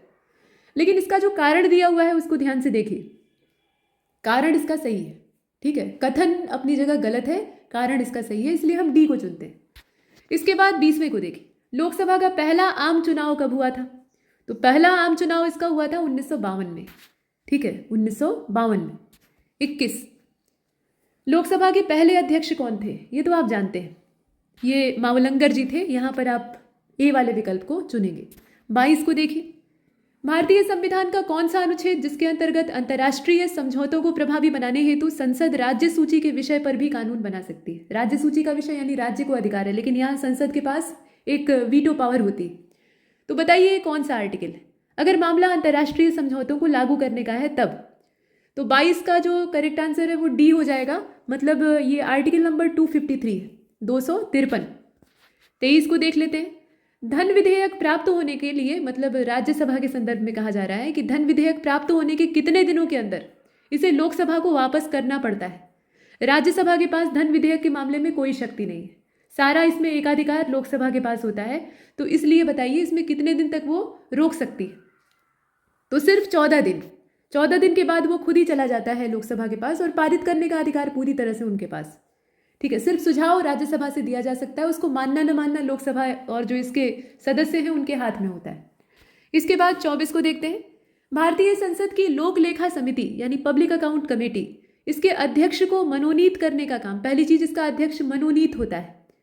तो अब बताइए इसके अध्यक्ष को नॉमिनेट करने का काम इसमें से कौन सा व्यक्ति करता है? लोक लेखा समिति। 24 सही जवाब इसका ए हो जाएगा। ये स्पीकर ऑफ लोकसभा का उत्तरदायित्व होता है, लोकसभा के जो अध्यक्ष हैं वो ऐसा कर सकते हैं। 25 को देखिए, संविधान का कौन सा अनुच्छेद संवैधानिक विवाद की स्थिति में सर्वोच्च न्यायालय के अपीलीय क्षेत्राधिकार से जुड़ा हुआ है? यहां पर अनुच्छेदों को देखिए तो 25 जो है इसका सही जवाब सी हो जाएगा। ये अनुच्छेद 134A और 132 दोनों को मिलाकर यहां पर जो परिभाषा है वो बनती है। ठीक है, सी वाले विकल्प को देखते हैं। इसके बाद 26, कौन से मामले उच्च न्यायालय और उच्चतम न्यायालय की अधिकारिता में आते हैं, यानी दोनों की अधिकारिता में आते हैं? तो 26 का परफेक्ट आंसर सी हो जाएगा। ये मूल अधिकारों के प्रवर्तन से जुड़ा हुआ मामला है। ठीक है, न्यायालय से बड़ा इसका कोई रक्षक नहीं हो सकता। 27, संविधान के मसौदे में निर्वाचित राज्यपालों के प्रावधानों की मूल योजना को छोड़ दिया गया था। तो इसके पीछे क्या तात्पर्य हो सकता है, इसका क्या मतलब हो सकता है? कहा गया कि इसका तात्पर्य है कि एक दूसरा निर्वाचन प्रमुख राजनीतिक मुद्दों पर लड़ा जाता, या फिर निर्वाचित राज्यपाल अपने आप को मुख्यमंत्री से बड़ा मानता, ऐसा हो सकता था, या फिर संसदीय प्रणाली के अधीन ही काम करना था राज्यपाल को। इसमें से क्या वजह रही होगी? एक से ज़्यादा हो सकता है और होगा भी। तो 27 जो है ना, इसका सही जवाब सी हो जाएगा। असल में बात ये भी सही है, दूसरा निर्वाचन, ठीक है, उसके अतिरिक्त ये भी बात सही है कि ये अपने आप को मुख्यमंत्री से बड़ा मानता, और ये भी बात ठीक है कि संसदीय प्रणाली के अधीन ही उन्हें काम करना है। तो ये आप सी वाले विकल्प को चुने, लेकिन ये राजनीतिक मुद्दों पर लड़ा जाता है, ये गलत है यहाँ पर। इसके बाद 28 को देखिए, कौन राज्यपाल को पद की शपथ दिलवाता है? राज्यपाल असल में प्रदेश में राष्ट्रपति का रिप्रेजेंटेटिव होता है, प्रतिनिधि होता है, मुख्य भूमिका उसकी वही है। तो अब यहाँ पर आप 28 को देख रहे हैं, सही जवाब इसका हो जाएगा सी। ठीक है, उच्च न्यायालय का मुख्य न्यायाधीश, उच्च न्यायालय का मुख्य न्यायाधीश। इसके बाद आइए 29, द्विसदनात्मक विधायिका कौन से राज्य में नहीं है? ये केवल कुछ ही राज्यों में है, सभी में नहीं। तो यहाँ बताइए, यूपी, एमपी, बिहार और कर्नाटक कहाँ पर नहीं है वो देखना है आपको। और सही जवाब इसका क्या हो जाएगा? मध्य प्रदेश। प्रस्ताव आया था लेकिन अभी तक वो लटका हुआ है ठंडे बस्ते में। तो यहाँ पर 2 सदन नहीं है, बाकी तीनों जगहों पर 2-2 सदन है, यानी विधान परिषद भी है और विधानसभा भी है। विधानसभा तो रहती ही है, विधान परिषद भी है। सरकारी आयोग के बारे में पूछा गया है कि निम्नलिखित में से किसके संबंध की समीक्षा करने के लिए इसको बनाया गया था, इसको गठित किया गया था। तो सरकारी आयोग का आप सभी जानते हैं कि केंद्र राज्य संबंधों के संबंध में रिव्यू करना इसका उद्देश्य था। तो यहाँ पर जो सी वाला विकल्प है चुन लीजिए। 31 में आ जाइए, सरकारी आयोग की सिफारिश कर लीजिए यहाँ भी आप। अब इसे देखिए, भारत का संविधान निम्नलिखित अनुच्छेदों में से किस एक के अंतर्गत एक निर्वाचन आयोग का प्रावधान करता है? मतलब सीधे सीधे निर्वाचन आयोग यानी चुनाव आयोग का कॉन्सेप्ट कहाँ पर है? आर्टिकल सिर्फ आपको बताना है और परफेक्ट आंसर इसका डी हो जाएगा। ये आर्टिकल 324 यानी 324 है। 32 का जो सही जवाब है वो डी हो जाएगा। 33 को देखिए, केंद्र और राज्य की व्यवस्थापिकाओं के लिए मतदान की न्यूनतम उम्र सीमा 21 से घटाकर 18 कर दी गई। पहले 21 साल थी, बाद में इसको 18 कर दिया गया। तो उसके लिए हमें कौन सा संशोधन करना पड़ा? ये भी जग जाहिर बात है, आप सभी जानते हैं। ये 61वां संशोधन था, लेकिन समय भी पता होना चाहिए। तो 1989 में हुआ था। ठीक है, 34 को देखिए, किस संविधान संशोधन के द्वारा? यहाँ भी आप आराम से कर सकते हैं, 61वां यानी सी वाला विकल्प है। अब यहाँ कथन कारण है, भारत में स्थायी दलीय व्यवस्था नहीं है, ऐसा कहा गया है। भारत में स्थायी दलीय व्यवस्था नहीं है। कारण उसका यह है कि अधिक संख्या में राजनीतिक दल हैं, अपने यहाँ राजनीतिक पार्टियों की पूरी भरमार है, यही वजह इसमें दी हुई है। तो 35 का सही जवाब क्या होना चाहिए? इसका देखिए हो जाएगा बी। सही तो दोनों है, लेकिन स्थायी दलीय व्यवस्था न होने के पीछे ये कोई वजह नहीं है कि राजनीतिक दल ज़्यादा है। दल ज़्यादा है तो भी हो सकता है, उसके पीछे कई सारे और भी कारण हैं। तो ये कथन कारण दोनों जो अपनी जगह सही है, लेकिन व्याख्या ठीक नहीं। इसके बाद 36 को देखिए, संविधान के किस अनुच्छेद में यह व्यवस्था की गई है कि प्रत्येक राज्य शिक्षा के प्राथमिक स्तर पर प्राइमरी लेवल पे मातृभाषा में शिक्षा की पर्याप्त सुविधाओं की व्यवस्था करने का प्रयास करेगा? और नई एजुकेशन पॉलिसी में इसका प्रावधान भी किया गया है। फिलहाल यहाँ संविधान के आर्टिकल की चर्चा करनी है और सही जवाब हमारा सी हो जाएगा। ठीक है, आर्टिकल 350A 350 क। इसके बाद देखिए 37 को, जिस समिति की अनुशंसा पर देश में पंचायती राज को लागू किया गया उसके प्रमुख कौन थे? और प्रमुख के नाम पर यानी अध्यक्ष के नाम पर ही समिति का नाम भी होता है। तो यहाँ देख लीजिए, अच्छे अच्छे नाम दिए हैं, आप आराम से पहचान सकते हैं। सही जवाब इसका क्या हो जाएगा? बलवंत राय मेहता। बलवंत राय मेहता कमेटी ये थी, पंचायती राज व्यवस्था से इसका गहरा संबंध। 38 अक्टूबर 1959 1959 अक्टूबर पंचायती राज भारत में सबसे पहले आरंभ किया गया था। कहाँ से आरंभ हुआ था ये बताइए? ऐसा तो है नहीं कि समूचे भारत में एक साथ शुरू हो गया। इसकी शुरुआत कौन से राज्य से हुई थी ये देखना है आप। तो ये राजस्थान से हुआ था, ठीक है, राजस्थान से इसकी शुरुआत होती है, उसके बाद ये पूरे देश में चलता है।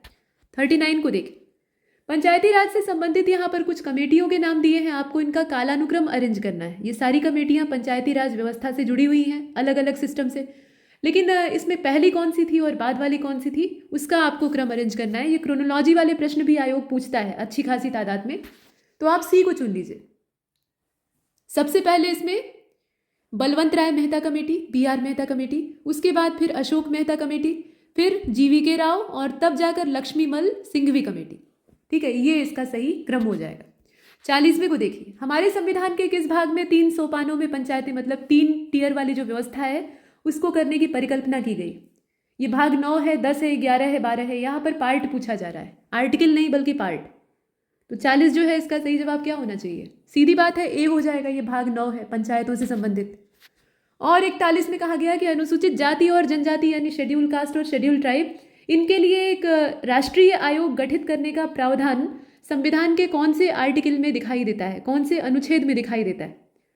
तो ये 2 हैं अनुच्छेद, इसमें आप देख रहे हैं पहले दोनों आयोग एक साथ मतलब दोनों जाति और जनजाति दोनों के लिए एक साथ कंबाइंड कमीशन हुआ करता था, लेकिन बाद में ये महसूस किया गया कि दोनों के मामले और क्षेत्र अलग हैं, तो फिर अलग अलग बनाया गया। तो इसके लिए 2 आर्टिकल आपको दिखाई देते हैं, 338 और 338A, ठीक है।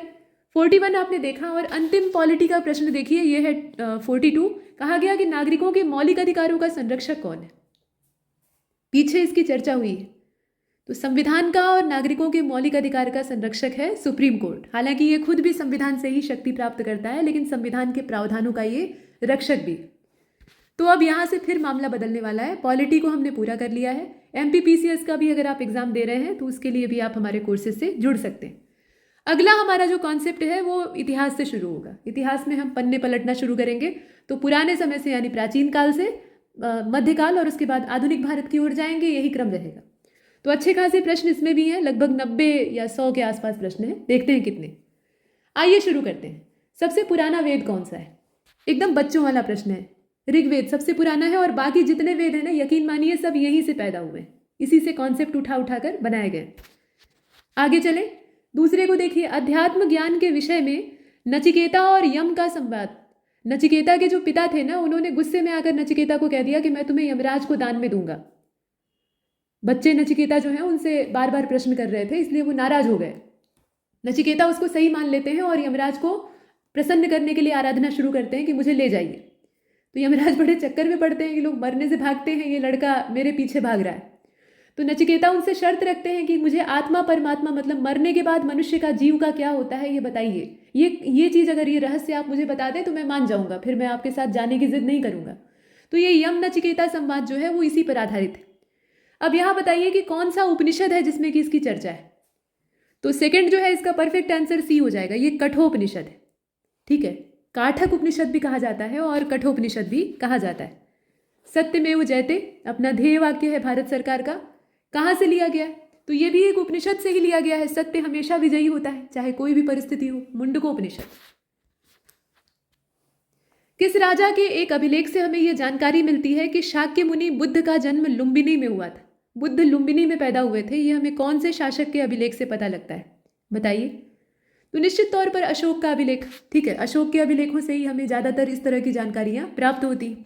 5वां देखिए, महात्मा बुद्ध का परिनिर्वाण कहाँ पर, महापरिनिर्वाण कहाँ पर हुआ था, मतलब देहावसान कहाँ पर हुआ था।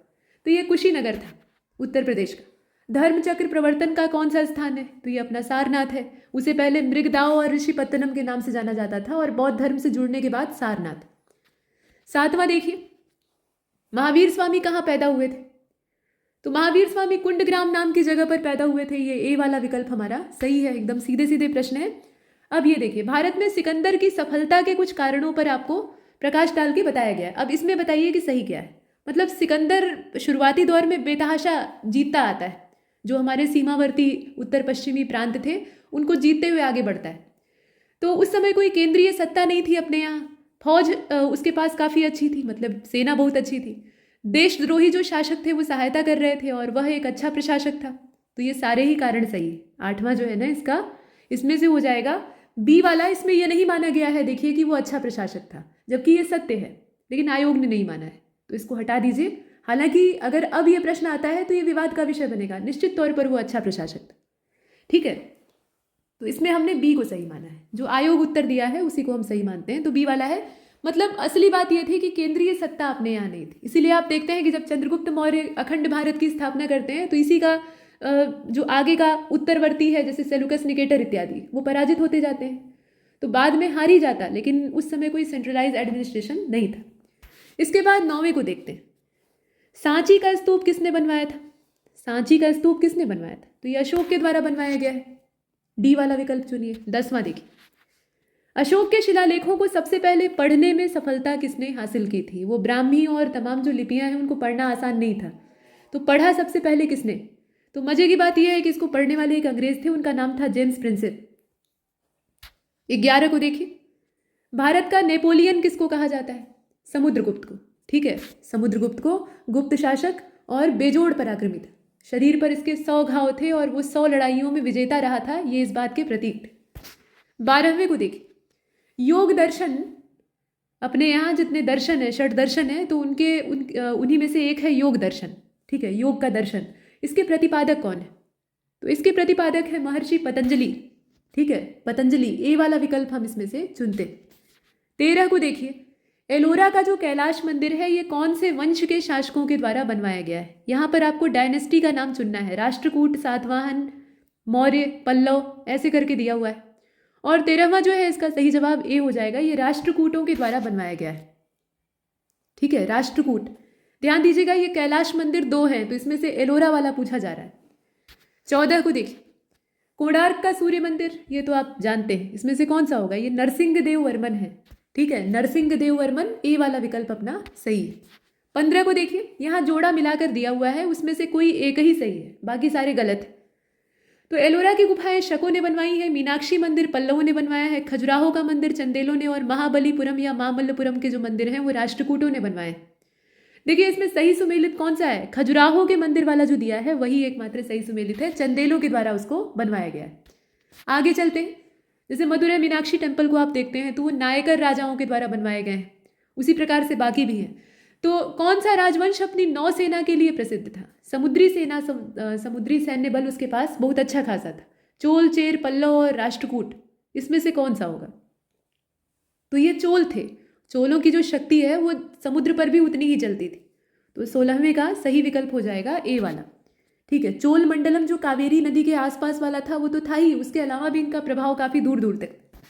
17 को देखिए, कहा गया कि ईसा की प्रारंभिक शताब्दियों में भारत तथा रोम के बीच में काफी घने व्यापारिक संबंध थे, तो इसकी सूचना हमें कहाँ पर खोदने से प्राप्त हुई? मतलब कहाँ पर हमने एक्सकेवेशन का काम किया तो उससे हमें जानकारी प्राप्त हुई। यहाँ जगहों के नाम दिए हैं और सही जवाब क्या हो जाएगा? ये है अपना अरिकामेडु। अरिकामेडु में जो उत्खनन का काम हुआ था उससे हमें ये व्यापारिक संबंध पता लगते हैं। 18 को देखिए, विक्रमशिला विश्वविद्यालय संस्थापक इसका कौन था? आप जानते हैं धर्मपाल था। पाल राजा जितने भी हैं वो बौद्ध मतावलंबी थे और इसमें से धर्मपाल के द्वारा इसे स्थापित किया गया था। 19 को देखिए, पाल शासक का नाम बताइए जिसने विक्रमशिला, अभी पीछे आपने देखा है, ए वाला विकल्प चुन लीजिए और आगे चलिए। निम्नलिखित मुस्लिम बादशाहों में से किसने मतलब कौन से एक ने मूल्य नियंत्रण पद्धति को पहली बार लागू किया था? बादशाह की जगह सुल्तान कहना ज्यादा सही रहेगा, क्योंकि बादशाह शब्द जो है ये मुगल दरबार में इस्तेमाल होता था, यहाँ पर बात सल्तनत की हो रही है। तो अब देखिए इसमें कौन सा होगा? बाजार नियंत्रण प्रणाली और घरी कर, चरी कर, ये सब लगाने का काम किसने किया था? अलाउद्दीन खिलजी। तो 20वें वाले का जो सही विकल्प है वो क्या हो जाएगा? ए वाला हो जाएगा। ठीक है, खिलजी डायनेस्टी अलाउद्दीन के द्वारा। 21 को देखिए, आगरा की स्थापना किसने की थी? सिकंदर लोदी। एकदम सीधे प्रश्न है। आगे देखिए, ये चित्तौड़ में स्थापित हुआ कीर्ति स्तंभ है। कीर्ति स्तंभ, इसको किस शासक के, किस राजपूत शासक के शासनकाल में स्थापित किया गया था? सही जवाब क्या हो जाएगा? ये राणा कुंभा के समय में स्थापित किया गया था, यहाँ पर ए वाला विकल्प। 23 को देखिए, जौनपुर नगर किसकी स्मृति में स्थापित किया गया? तो जौना खां। ठीक है, जौना खां की स्मृति में इसको स्थापित किया गया था और जौना खां के नाम से जौनपुर। तो जौना खां था कौन इसमें से? अरे ये अपना MBT ही था। ठीक है, मोहम्मद बिन तुगलक। इसके बाद 24 को देखिए, सूफीवाद के सिलसिलों में से कौन सा एक संगीत के खिलाफ था? आमतौर पर सूफिज्म जो है उसमें संगीत अहम अंग हुआ करता है, मतलब संगीत के बिना काम ही नहीं चलता, लेकिन ये जो सिलसिला है ये काफ़ी कट्टर था। तो बताइए इसमें से कौन सा होगा? 24 का डी हो जाएगा, ये नक्शबंदिया सिलसिला था, औरंगजेब इसी का फॉलोअर था। सूफी संतों को वो भी मानता था, लेकिन नक्शबंदी सिलसिले के, इसीलिए संगीत पे पाबंदी लग गई थी। 25 को देख, निम्नलिखित सूफियों में से किसने कृष्ण को औलिया का रूप माना, मतलब ईश्वर से जोड़कर देखा? तो बताएं, ये गौस हैं, अजीज हैं, वली उल्लाह हैं और मीर दर्द हैं। तो 25 का सही जवाब ए हो जाएगा, ये शाह मोहम्मद गौस हैं। ठीक है, यहाँ पर ए वाले विकल्प को चुन लेते हैं। 26 को देखिए, पानीपत का पहला युद्ध। पानीपत का पहला युद्ध आप जानते हैं, मुगल वंश की वहीं से नींव पड़ी थी, और सल्तनत काल में या सल्तनत, पूरी जो सल्तनत का इतिहास है उसमें एकमात्र युद्ध के मैदान में यही मारा गया था। इसको अनपरखा सूरमा कहने वाला भी बाबर था। इसके बाद 27 को देखिए, कृषकों की सहायता के लिए कौन सा एक मेडिवल शासक है जिसने कि पट्टा और कबूलियत की व्यवस्था की? पट्टा और कबूलियत की व्यवस्था की, यहाँ कुछ शासकों के नाम दिए। 27 का सी हो जाएगा, ये शेर शाह था, अकबर नहीं था, शेर शाह था। यहाँ ध्यान दीजिएगा, जो सी वाला विकल्प है वो सही। इसके बाद 28 को देखिए, महाभारत का पर्सियन ट्रांसलेशन, फारसी भाषा में अनुवाद कौन से शीर्षक से किया गया? यहाँ नाम दिया है, बताइए। तो ये रज्मनामा था। ठीक है, महाभारत का फारसी में जो ट्रांसलेशन किया गया था वो रज्मनामा के नाम से किया गया था। यहाँ पर आप बी वाले विकल्प को चुन लीजिए। 29, कौन से मुगल सेनापति के साथ शिवाजी महाराज ने 1665 में पुरंदर की संधि पर हस्ताक्षर किए थे? औरंगजेब ने बहुत ही कूटनीतिक चाल चली थी, एक राजपूत सेना नायक को भेजा था जो कि साम दाम दंड भेद सब में माहिर थे, और वो शिवाजी महाराज से ये संधि करने के लिए मतलब उन्हें विवश करते हैं। तो ये कौन थे, बताएं। इसमें एकमात्र राजपूत राजा का नाम जसवंत सिंह भी है, लेकिन आप अच्छी तरह जानते हैं कि ये जय सिंह थे। ठीक है, राणा जय सिंह थे। यहाँ जो 29 का सही विकल्प है वो बी वाला है। इसके बाद 30 को देखें, चित्रकला की मुगल शैली को शुरू करने वाला शासक कौन था? तो चित्रकला का आरंभ मुगल बादशाह, मतलब मुगल दरबार में कब से हुआ है, ये पहले आपको पता होना चाहिए। 30 जो है इसका सही जवाब बी हो जाएगा, ये हुमायूं का समय था। ये सच है कि चित्रकला अपनी चरम सीमा पर पहुंचती है जहांगीर के समय में, वो खुद एक अव्वल दर्जे का चित्रकार था, लेकिन शुरुआत इसमें हुमायूं के द्वारा ही की गई थी। इसके बाद 31 को देखिए, तानसेन का मकबरा कहाँ पर है? तानसेन का मकबरा है ग्वालियर में, मध्य प्रदेश। यहाँ देखिए, हुमायूंनामा की रचना किसने की थी? तो ये देख लीजिए, इसमें आराम से आप कर सकते हैं, सी वाला विकल्प चुन लीजिए, गुलबदन बानो बेगम। 33, यहाँ पर आपको कालानुक्रम में इन शासकों को अरेंज करना है। तो अहमद शाह अब्दाली, मोहम्मद शाह जहांगीर और बहादुर शाह द्वितीय, अरेंज करके देख लीजिए। तो आसान है, इसमें कुछ विकल्प ऐसे हैं जिनसे कि आप आराम से पकड़ सकते हैं, और इसका सी वाला सही हो जाएगा। सिर्फ जहांगीर को अगर आप पकड़ लेंगे तो बाकी सारे जो हैं वो सीधे हो जाएंगे। 33 जो है इसका सही जवाब सी ही है, मतलब जहांगीर, उसके बाद फिर मोहम्मद शाह के बाद तब जाकर अहमद शाह अब्दाली, और अंत में बहादुर शाह सेकेंड यानी बहादुर शाह जफर, अंतिम मुगल बादशाह। इसके बाद 34 को देखिए, ये आदि ग्रंथ है यानी गुरु ग्रंथ साहब है, इसका कंपाइलेशन किसके द्वारा किया गया था? इसका संकलन करने वाले व्यक्ति यानी सिख गुरु का नाम आपको बताना है। तो ये अपने गुरु अर्जुन देव हैं, ध्यान दीजिएगा, नानक देव नहीं है, ये अर्जुन देव है। 35, पानीपत का तीसरा युद्ध, मराठों की पूरी शक्ति यहाँ पर छिन्न भिन्न हो गई, खत्म तो नहीं हुई लेकिन बिखर गई। तो इसमें किसके द्वारा उन्हें हराया गया था? ये अफगानों और मराठों के बीच में हुआ था। ठीक है, अफगानों ने उन्हें हराया था। इसके बाद आइए 36, पानीपत का तीसरा युद्ध। तो अफगानों का नेतृत्व इसमें कौन कर रहा था? मराठे तो थे ही, लेकिन अहमद शाह अब्दाली के द्वारा अफगानों को लीड किया जा रहा था। यहाँ जो सी वाला विकल्प है वो सही। हेमू और अकबर के बीच में पानीपत का दूसरा युद्ध हुआ था। मध्यकाल में सबसे पहले भारत से व्यापारिक संबंध किसने स्थापित किया? मेडिवल टाइम पीरियड की बात हो रही है, यहाँ डच, इंग्लिश, फ्रेंच और पुर्तगीज दिया हुआ है। तो 37 का परफेक्ट आंसर डी हो जाएगा, वास्को डी गामा आता है, उसके बाद फिर सब पीछे पीछे चले आते हैं। 38, सबसे अधिक निर्णायक युद्ध जिसने कि अंग्रेजों के भारत में प्रभुत्व को संस्थापित कर दिया, जो संभावना दिखाई दे रही थी उस पर हस्ताक्षर हो जाते हैं, ये कौन सा युद्ध था? तो ये युद्ध था अपना बक्सर का युद्ध। बक्सर बिहार में है और वहाँ पर ये लड़ाई लड़ी गई थी। 3 शासकों की संयुक्त सेना अंग्रेजों के खिलाफ लड़ रही थी, लेकिन हार जाती है ना। और यहाँ पर ईस्ट इंडिया कंपनी पूरी तरह से विजेता होती है। उसके बाद इलाहाबाद की संधि होती है। 39 को देखिए, तो बंगाल, बिहार, उड़ीसा की जो दीवानी है वो अंग्रेजों के हाथ आ जाती है। सती प्रथा पर पाबंदी किसने लगाई थी?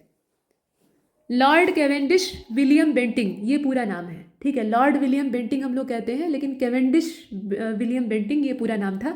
तो इनके द्वारा लगाई गई थी। राजा राम मोहन राय और तमाम जो समाज सुधारक थे उनके प्रयास थे, लेकिन कानूनी मुहर उस पर जब तक नहीं लगी थी तब तक समस्या थी।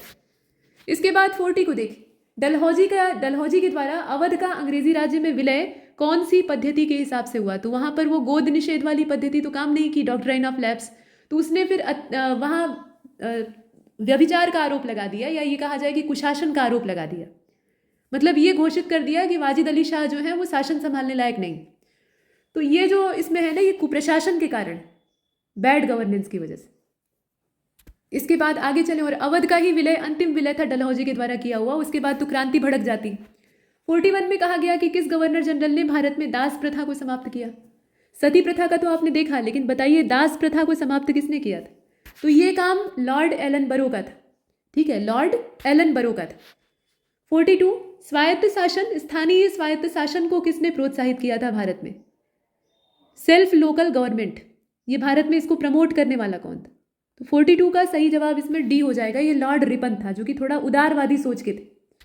43 को देखें, किसके प्रशासन काल में स्थायी बंदोबस्त को शुरू किया गया? तो कॉर्नवालिस है ना, Lord Cornwallis. Permanent settlement. 44, ryotwari व्यवस्था को कहाँ पर? देखिए 3 तरह के सिस्टम आपको राजस्व में दिखाई देते हैं अंग्रेजों के समय में, महालवाड़ी, रैयतवाड़ी और स्थायी बंदोबस्त, जिसे कि इजारेदारी भी कहा जाता था।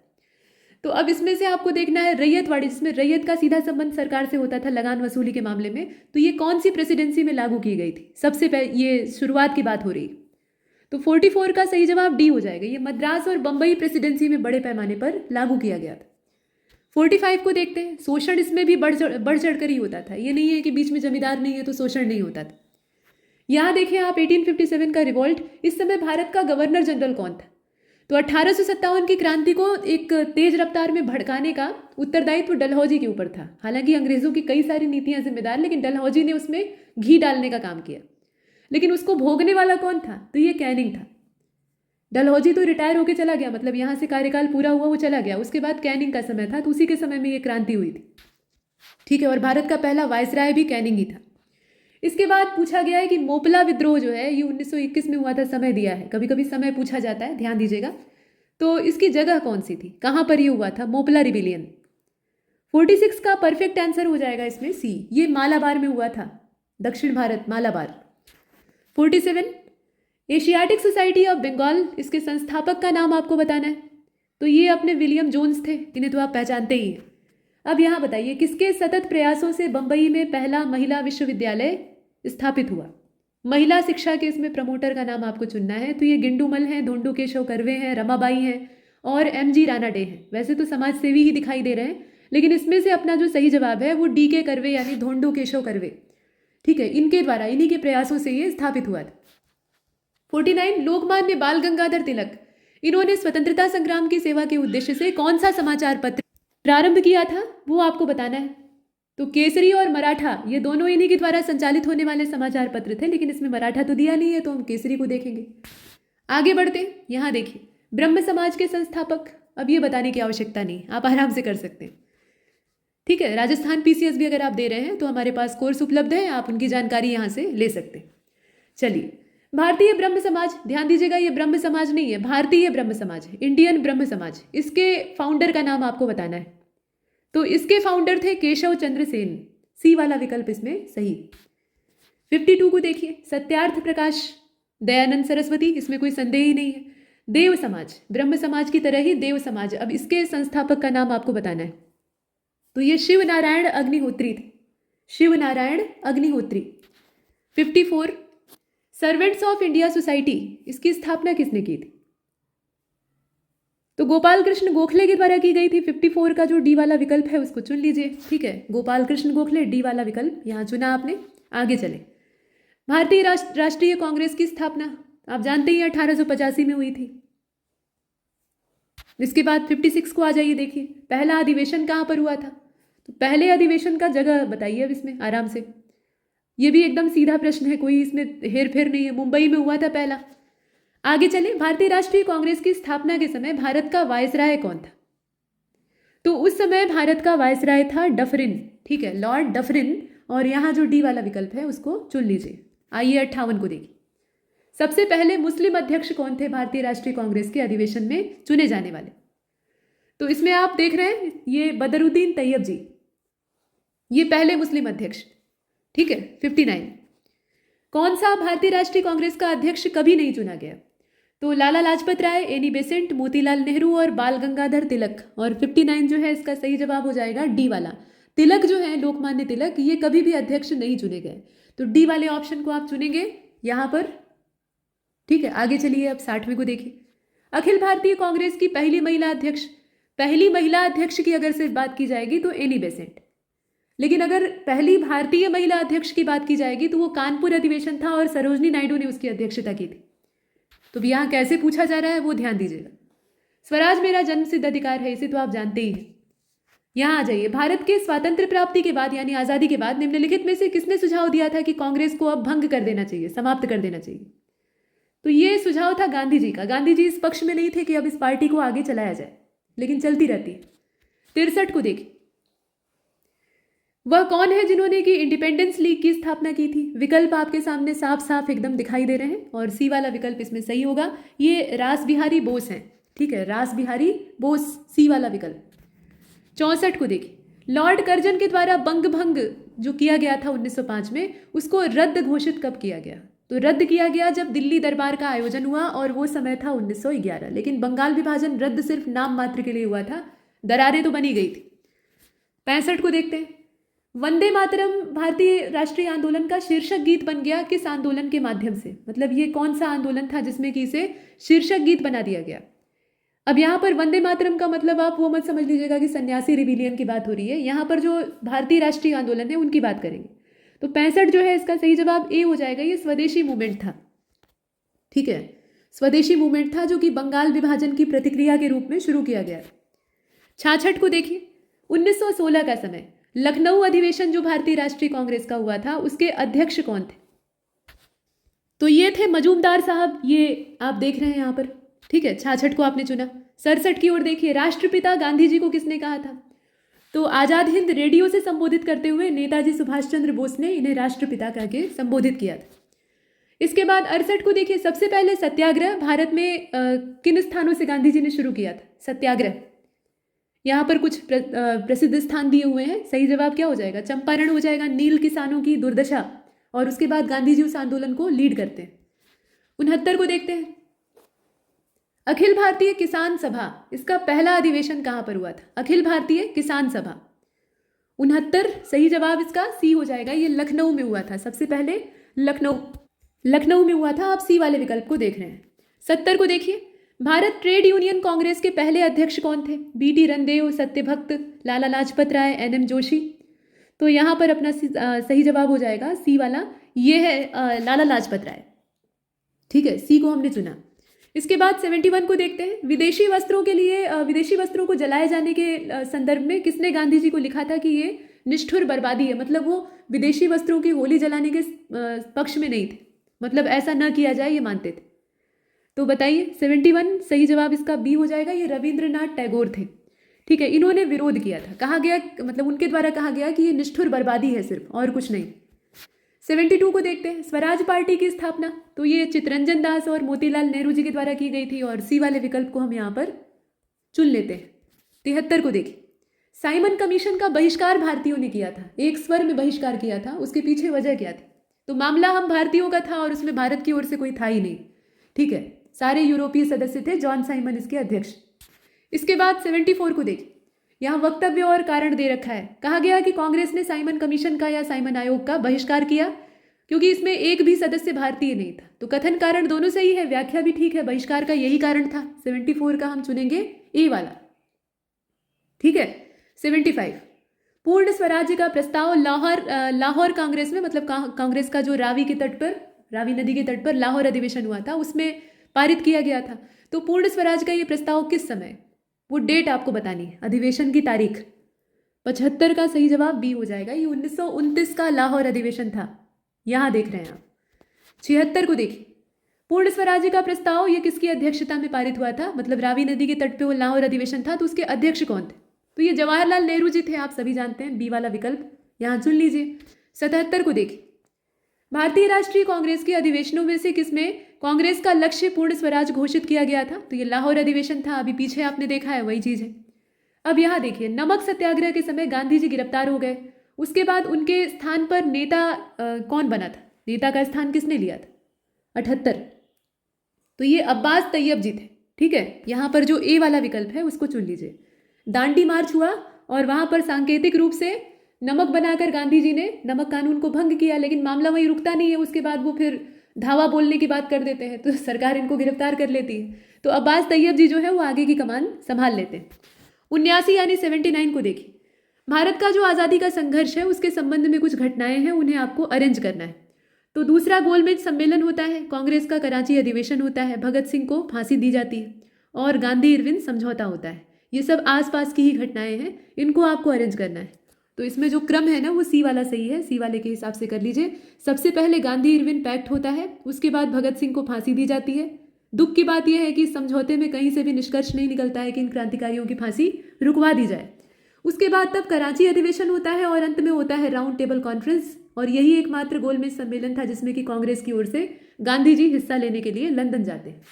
इसके बाद 80 को देखिए, पूना पैक्ट, सांप्रदायिक पंचाट, ये मैकडोनाल्ड के द्वारा घोषित किया जाता है। दलितों को अलग निर्वाचक मंडल देने की बात, तो वहां से गांधी जी फिर अपना आमरण अनशन शुरू करते हैं। तो अंबेडकर जी के साथ इनका समझौता होता है। तो पूना पैक्ट जो है इसका संबंध किससे? 80 सही जवाब क्या हो जाएगा? दलित वर्गों से है, दलित वर्ग के आरक्षण से। इसके बाद 81 को देखें, यहां पर आ जाइए, BR अम्बेडकर और गांधी जी के बीच में पूना समझौता या पूना पैक्ट, अभी आपने पीछे देखा है सी वाला ऑप्शन। यहां देखिए 1932 पूना समझौता होता है और उसके बाद फिर हरिजन सेवक संघ की स्थापना होती है। तो इसके अध्यक्ष कौन थे?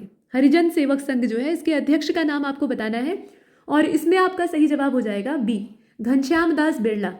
ठीक है, आगे चले 83 को देखिए। 1937 में जब आम चुनाव हुआ था तो भारतीय राष्ट्रीय कांग्रेस को प्रचंड बहुमत प्राप्त हुआ था, लेकिन कुछ प्रांत या कुछ क्षेत्र ऐसे थे जहां पर यह सरकार नहीं बना पाई थी। बताइए कि वो कौन सा हिस्सा था? तो 83 का जो सही जवाब है वो इसमें हो जाएगा आपका ए वाला, ये बंगाल है। ठीक है, बंगाल। 84 सुभाष चंद्र बोस ने जब इस्तीफा दे दिया, त्यागपत्र दे दिया, तो उसके बाद कांग्रेस का अध्यक्ष कौन बना? पट्टाभी सीतारमैया के साथ इनका मुकाबला चल रहा था और मुकाबला क्या था? एक तरफा था। नेताजी का व्यक्तित्व प्रखर था, आप जानते ही। लेकिन गांधी जी का जब यहाँ एक विरोध जैसा नाराजगी जताई जाती है तो उसका परिणाम होता है कि नेताजी खुद पीछे हट जाते हैं। तो यहाँ सीतारमैया के भी हाथ में नहीं लगता है। ये राजेंद्र प्रसाद के द्वारा उस अधिवेशन यानी त्रिपुरी अधिवेशन की अध्यक्षता की गई थी। यहाँ जो सी वाला विकल्प है वो सही। तो 84 का जो सी वाला ऑप्शन है चुना आपने। 85 को देखिए, व्यक्तिगत सत्याग्रह जो गांधी जी का था उसमें पहले सत्याग्रही कौन चुने गए थे? तो ये विनोबा भावे थे, है ना। और आज़ाद हिंद फौज के अधिकारियों पर जो लाल किले का मुकदमा चलाया गया उसमें जो क्रांतिकारी थे आज़ाद हिंद फौज के, उनकी वकालत किसने की थी? कौन से वकील थे? वैसे तो कई सारे वकीलों ने समर्थन दिया था, लेकिन उसमें से नाम आपको चुनना है। तो 86 का डी हो जाएगा, ये तेज बहादुर सप्रू थे। ठीक है, TB सप्रू। 87 कथन कारण है अंग्रेजों ने भारत को 1947 में आज़ादी दी थी और दूसरे विश्व युद्ध में वो कमज़ोर हो चुके थे। तो 87 का सही जवाब क्या हो जाएगा? ए ही होगा। सही बात है, अगर सेकेंड वर्ल्ड वार नहीं हुआ होता तो शायद इन्होंने और ज़्यादा समय लिया होता। ठीक है, और समय लगा होता। गए तो होते ही, इसमें कोई संदेह नहीं है, लेकिन इतनी जल्दी नहीं भागे होते। लेकिन वहाँ पर जर्मनी और जापान भले ही पराजित हो गए, लेकिन उन्होंने इनकी कमर तोड़ दी थी। ठीक है, इसके बाद 88 को देखिए, स्वतंत्र भारत का अंतिम गवर्नर जनरल कौन था? तो स्वतंत्र भारत की बात हो रही है, ध्यान दें। तो इसमें आप चक्रवर्ती राजगोपालाचारी को चुनेंगे। ये नहीं पूछा गया है कि कौन सा अंग्रेज गवर्नर या फिर ऐसा, तो इसमें राजगोपालाचारी, यहाँ जो ए वाला विकल्प। 89 को देखिए, यहाँ पर क्रम में आपको अरेंज करना है, मतलब सविनय अवज्ञा है, खिलाफत है, असहयोग है, भारत छोड़ो है, आराम से आप कर सकते हैं। सही जवाब इसका क्या हो जाएगा? सी हो जाएगा। सी के हिसाब से कर लीजिए। मतलब क्या हुआ इसमें? सबसे पहले आप खिलाफत को लगा लीजिए, उसके बाद तब जाकर असहयोग 1919-1920, फिर सविनय अवज्ञा और फिर भारत छोड़ो 1942, इस क्रम में रहेगा। इतिहास का अंतिम प्रश्न देखिए, वंदे मातरम गीत संस्कृत में लिखा गया है। आप बताइए कि ये कहाँ से प्रेरित है, मतलब कहाँ से निकाला गया है इसे?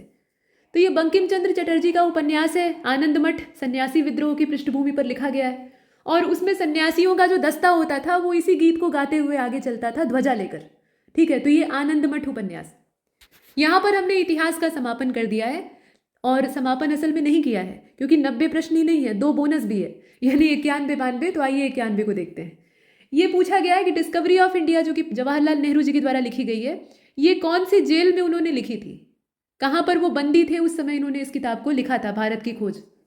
यहाँ पर देख लीजिए कई सारी जेलों के नाम दिए हैं और 91 का जो करेक्ट आंसर है वो डी हो जाएगा। ये अहमदनगर का किला था, मतलब किले को ही जेल बना दिया गया था, वहाँ पे इन्हें बंद करके रखा गया था। 92 को देखिए, ये कहा गया है द प्राउडेस्ट डे, एक किताब का नाम है प्राउडेस्ट डे। ये इस पुस्तक में जो कहानी दी हुई है, जो पृष्ठभूमि है, उसका संबंध किस चीज़ से, तो उसका संबंध भारत की आज़ादी से है। ठीक है, यहाँ आप इंडिपेंडेंस ऑफ इंडिया को चुन लीजिए, बी वाला विकल्प अपना सही है। अब आइए आगे चलते हैं। यहाँ देखें आप भूगोल के प्रश्नों को। पूछा गया कि किस राज्य की सीमा बांग्लादेश के साथ नहीं लगती है। बांग्लादेश के साथ हमारी सबसे लंबी सीमा लगती है, स्थल सीमा है और सबसे लंबी है। पहले ये पूर्वी पाकिस्तान और उससे पहले अपना बंगाल हुआ करता था। तो बताइए कौन सा राज्य इससे नहीं जुड़ा हुआ है। सही जवाब इसका सी हो जाएगा, ये मणिपुर है। ठीक है, मणिपुर जो है वो बांग्लादेश के साथ अपनी बाउंड्री नहीं शेयर करता है और त्रिपुरा 3 ओर से बांग्लादेश से घिरा हुआ है। सबसे पुरानी पहाड़ श्रृंखला अपने यहाँ कौन सी, तो सबसे बूढ़ा पहाड़ इसमें से कौन सा है, ये है अरावली। इतना बूढ़ा है ना कि घिस चुका है, रेसिडुअल यानी अवशिष्ट पर्वत के रूप में बचा हुआ है। एक जमाने में ये वलित पर्वत हुआ करता था। इसके बाद तीसरे को आप देख रहे हैं, पूर्वी घाट और पश्चिमी घाट एक जगह जाके मिल जाते हैं। तो वो कौन सी पहाड़ियाँ हैं, उन पहाड़ियों को आप किन नामों से जानते हैं। पूर्वी घाट और पश्चिमी घाट का वहाँ मिलन बिंदु है। यहाँ कई सारी दक्षिण भारत की पहाड़ियों के नाम दिए हैं और इसमें आपका सही जवाब हो जाएगा ब्लू माउंटेन यानी नीलगिरी की पहाड़ियाँ। ठीक है, सी वाले विकल्प को आप चुन लीजिए। पूछा गया कि कौन सा सुमेलित नहीं है। दर्रों के नाम दिए हैं और प्रदेश दे रखा है। ये भी प्रश्न इस तरह से बनते हैं, आप जानते ही हैं। तो इसमें से ए वाला नाथुला और अरुणाचल का जो कनेक्शन है वो गड़बड़ है, बाकी जितने हैं वो सही है ना। जो सही नहीं है वही आपको चुनना था। पांचवा देखते हैं। कहा गया कि कौन सा समुद्री तट मतलब भारत के किस राज्य में जो तट रेखा है वो सबसे लंबी है। राज्य की बात हो रही है।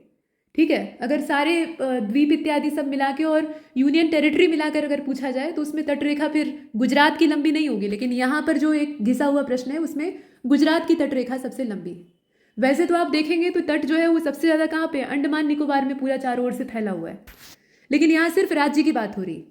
इसके बाद आप देखें कितने राज्य जो है वो तट रेखा से लगे हुए हैं भारत में। तो भारत में तट रेखा से लगे हुए राज्यों की कुल संख्या जो है वो टोटल 9 है। ठीक है, 9 राज्य हैं। यहाँ पर आप सी वाले विकल्प को चुनिए।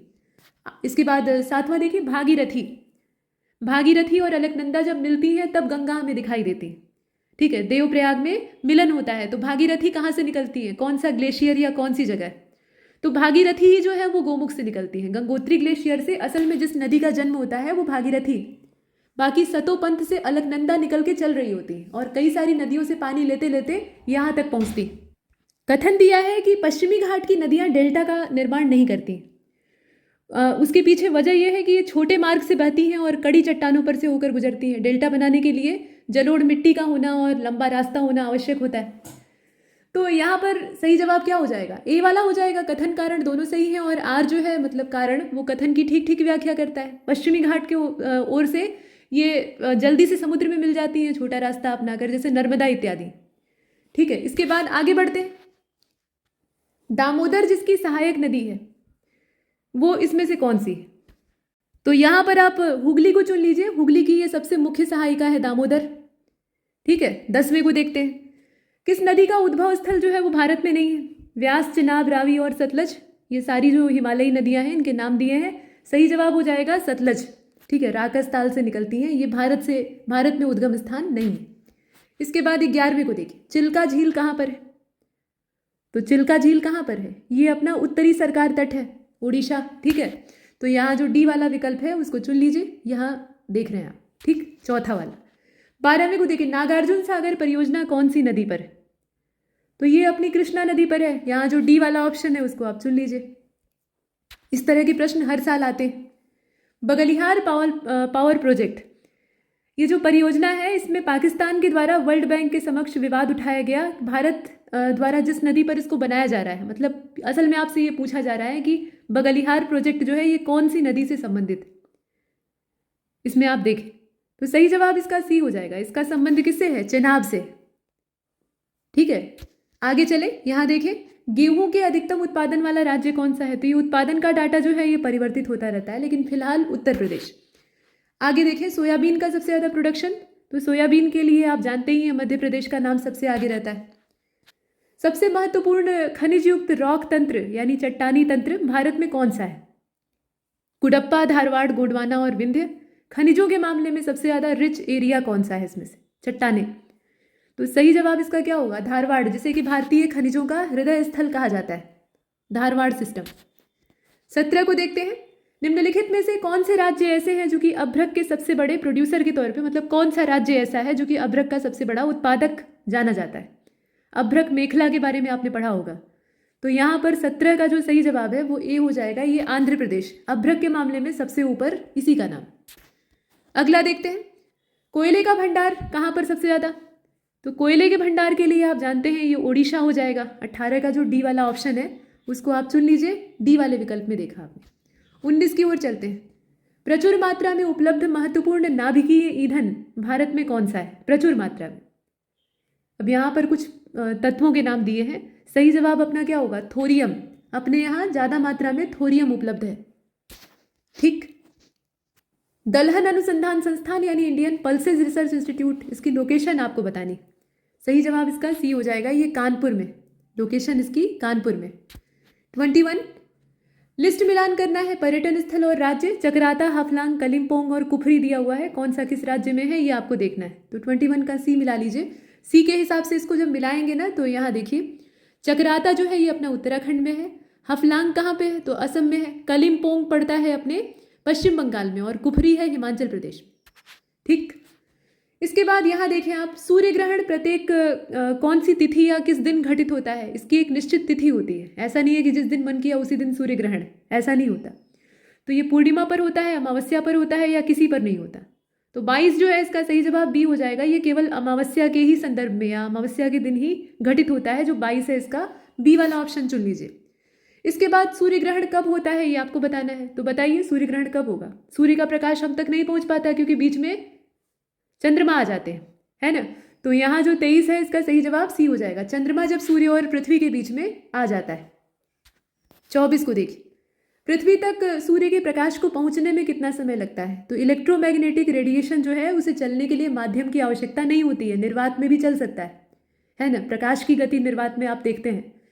तो उसके बावजूद सूर्य का प्रकाश पृथ्वी तक पहुंचने में लगभग 8 मिनट का समय लग जाता है। इससे आप दूरी का अंदाजा लगा सकते हैं कि कितनी ज़्यादा दूरी होगी। 25 को देखिए। पृथ्वी का सबसे नज़दीक ग्रह कौन सा है? अब ये आप आराम से कर सकते हैं। सही जवाब इसका शुक्र हो जाएगा। पृथ्वी की जुड़वा बहन भी इसको कहा जाता है, वीनस। आगे देखिए, यहाँ पूछा गया कि सौर मंडल का यानी अपने सौर मंडल का सबसे बड़ा ग्रह कौन सा है? तो बृहस्पति है, जुपिटर। ठीक है, इसे गैसीय दानव भी कहा जाता है। इसकी संरचना ही पूरी गैसियस है। इसके पास अपना पावर जनरेटिंग सिस्टम। यहाँ देखें आप, गोबी डेजर्ट कौन से देश में है बताना है आपको। गोबी मरुस्थल मंगोलिया में है और ये ठंडा रेगिस्तान है। ठीक है, ये गर्म रेगिस्तान नहीं है। 28 को देखिए। इनमें से किसके साथ इसराइल की साझी सीमाएं हैं? यानी इसराइल का बॉर्डर किसके किसके साथ लगता है, उस ग्रुप को आपको चुनना है। तो यहाँ देशों के नाम दिए हैं, आप देखें, ध्यान से सावधानी से करिएगा। 28 जो है ये मैपिंग वाला प्रश्न है और सही जवाब इसका ए हो जाएगा। लेबनान, सीरिया, जॉर्डन और इजिप्ट। अब इसमें ये नहीं है कि आप दुनिया भर के देश और उनके पड़ोसियों की सीमाएं सब नापते रहेंगे, ये बात नहीं। अभी जो हाल फिलहाल में चर्चा में है उन देशों का देख लीजिएगा जहां कुछ तनाव चल रहा है या जहां युद्ध की संभावना या किसी कारणवश न्यूज़पेपर में आपको दिखाई। यहाँ जो अपना सही विकल्प है ये लेबनान, सीरिया, जॉर्डन और इजिप्ट हो जाएगा। इसके बाद आप देख रहे हैं 29 को। एशिया मतलब दक्षिण पूर्व एशिया में स्थल अवरुद्ध देश इनमें से कौन सा है? बताइए। यहाँ जो 4 विकल्प दिए हैं उसमें से आपको देखना है। और 29 जो है इसका सही जवाब इसमें से बी हो जाएगा, ये लाओस है। अब इस प्रश्न में आप देख रहे हैं शहर और नदी का नाम दिया है, इसमें से कौन सा सही सुमेलित नहीं है ये आपको बताना है। तो 30वां जो है इसका सही जवाब डी हो जाएगा। यहाँ ध्यान से देखिएगा, वियना और वोल्गा का जो कनेक्शन है वो गलत दिया है, रूस से वोल्गा का संबंध है। बाकी जितने हैं वो एकदम ठीक दिए हुए हैं। राइन का आप देखें वॉन कैरो का या काहिरा कहा जाता है उसका, नील और न्यूयॉर्क का हडसन। इसके बाद 31 को देखें। स्वेज नहर किसको किसको जोड़ने का काम करती है? Suez canal. सही जवाब क्या हो जाएगा? लाल सागर और भूमध्य सागर। एकदम सीधा ये भी प्रश्न है। 32 को देखिए। ओजोन परत का संबंध किससे? तो ओजोन परत जो है ये अपने स्ट्रेटोस्फीयर से जुड़ी हुई है, क्षोभ मंडल के ऊपर समताप मंडल, और वहां पर ये स्थित। 33 विश्व का सबसे ठंडा स्थान कौन सा है? तो ये बरखोयास्क है, ठीक है, बरखोयास्क है, यहाँ पर आप देख रहे हैं।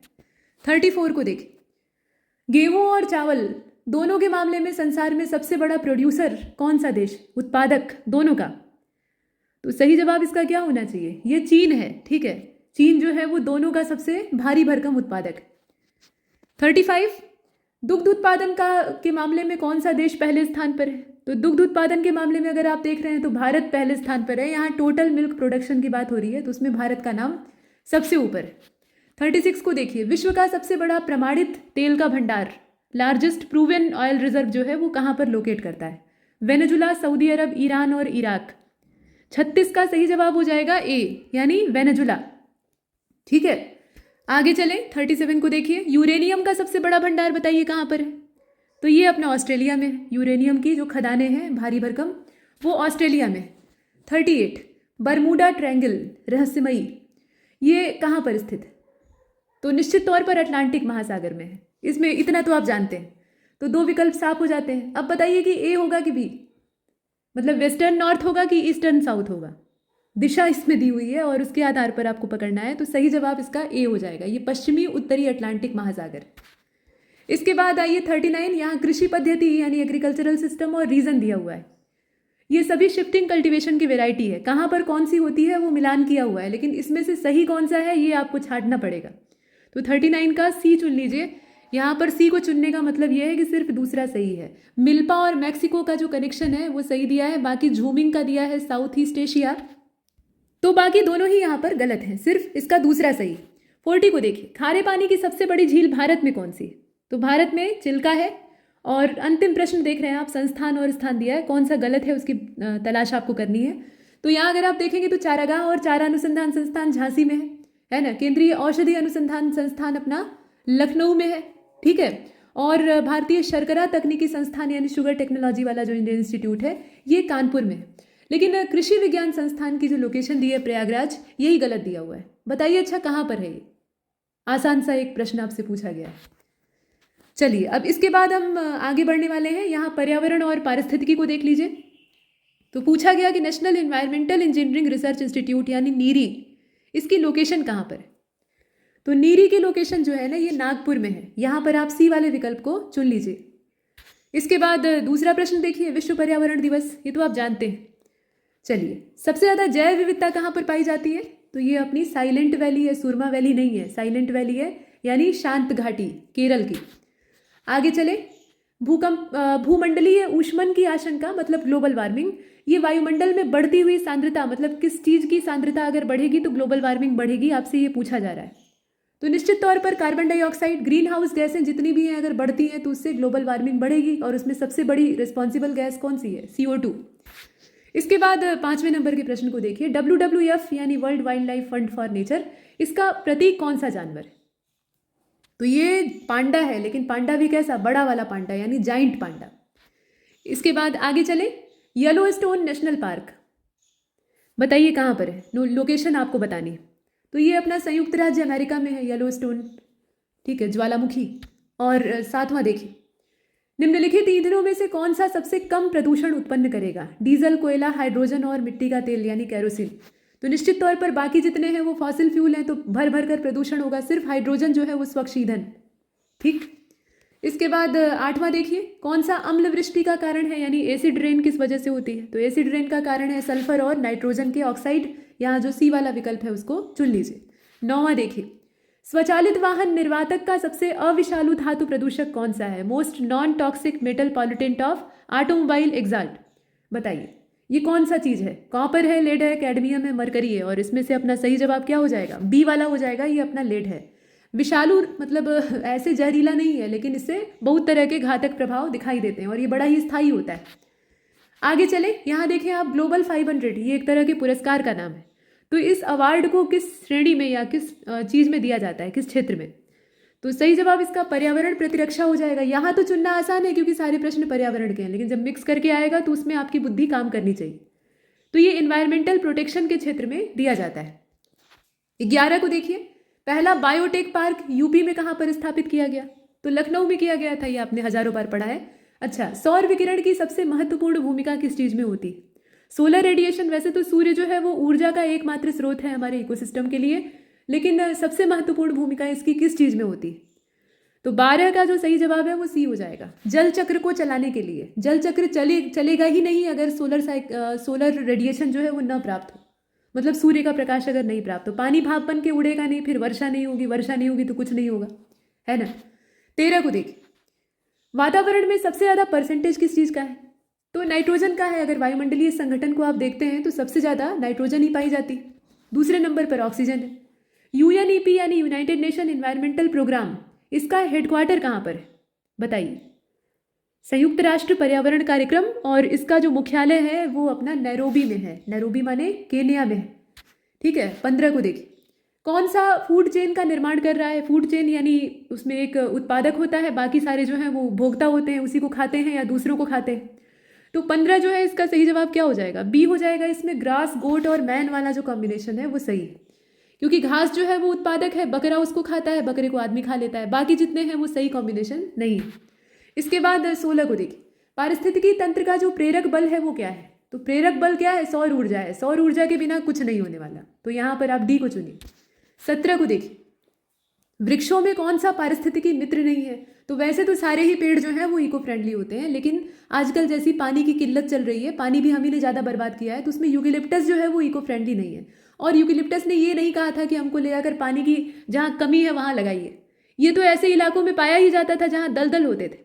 दलदल में इसको लगाया गया, विदेशों में जहाँ पर ये दलदलों को सुखा देता है, लेकिन अपने देश में ले आकर पता नहीं कहाँ से रोपा जाने लगा, और यहाँ पर ये नुकसानदेह सिद्ध होता है। एक दिन में 7-8 लीटर पानी पी लेता है। इसके बाद आगे चलते हैं, देखिए 18 को देखिए, यहाँ पर आपको बताना है कि जो पारितंत्र दिए हैं यानी इकोसिस्टम दिए हैं, उनकी प्रोडक्टिविटी अगर हम डिक्रीजिंग ऑर्डर में अरेंज करें तो कैसा क्रम होगा? मतलब किसकी कम होती है, किसकी ज़्यादा होती है, ऐसे। तो अब इसमें आप सी वाले क्रम को आप चुन लीजिए, ज़्यादा सही रहेगा।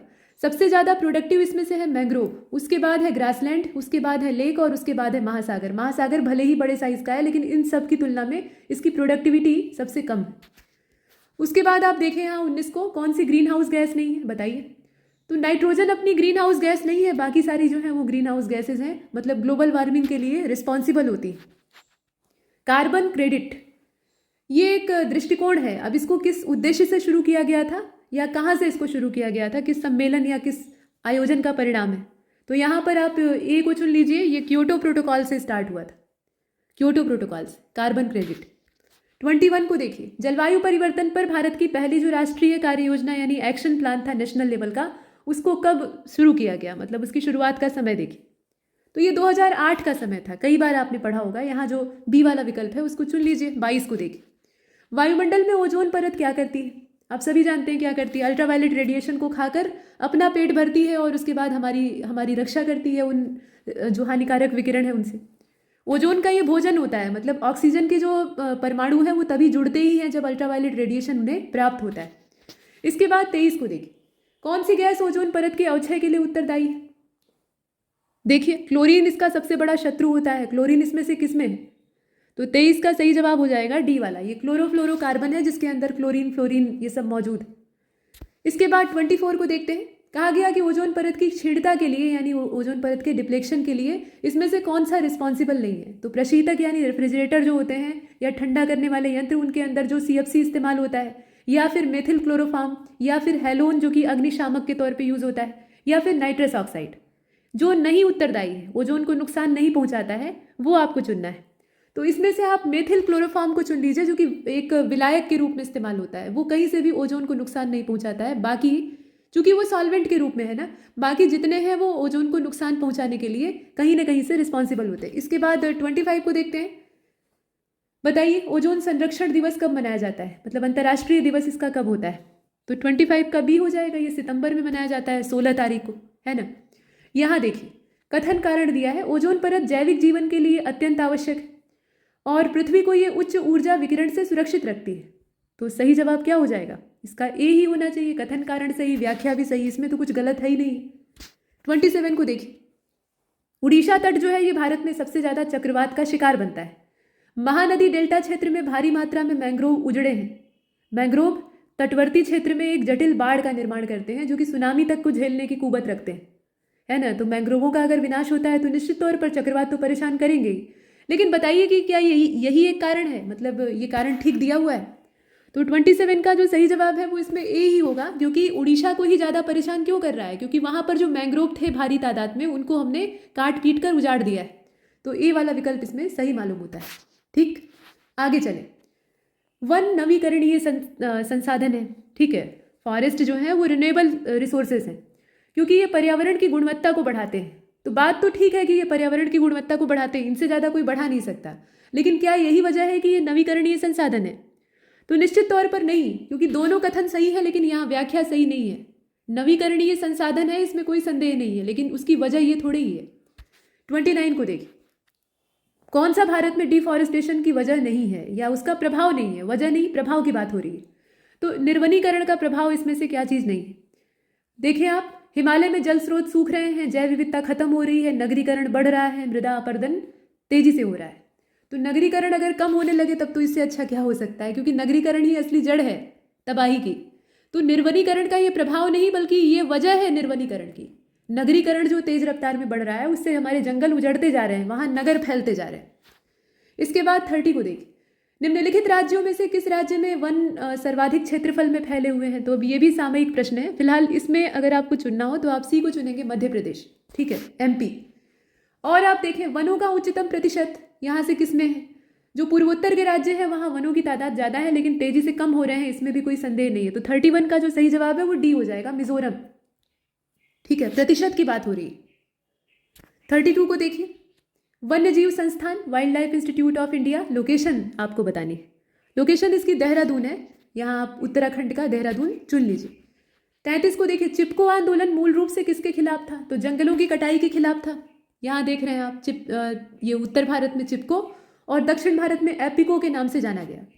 इसके बाद आइए, यहाँ पर कहा गया कि कौन सा राज्य है जहाँ पर कि सबसे ज़्यादा तादाद में नेशनल पार्क और वन्यजीव अभ्यारण्य मौजूद हैं, यानी वाइल्ड लाइफ सेंचुरीज की तादाद कहाँ पर ज़्यादा है, आपको ये बताना है। तो 34 जो है इसका सही जवाब सी हो जाएगा, ये मध्य प्रदेश, ठीक है, मध्य प्रदेश है।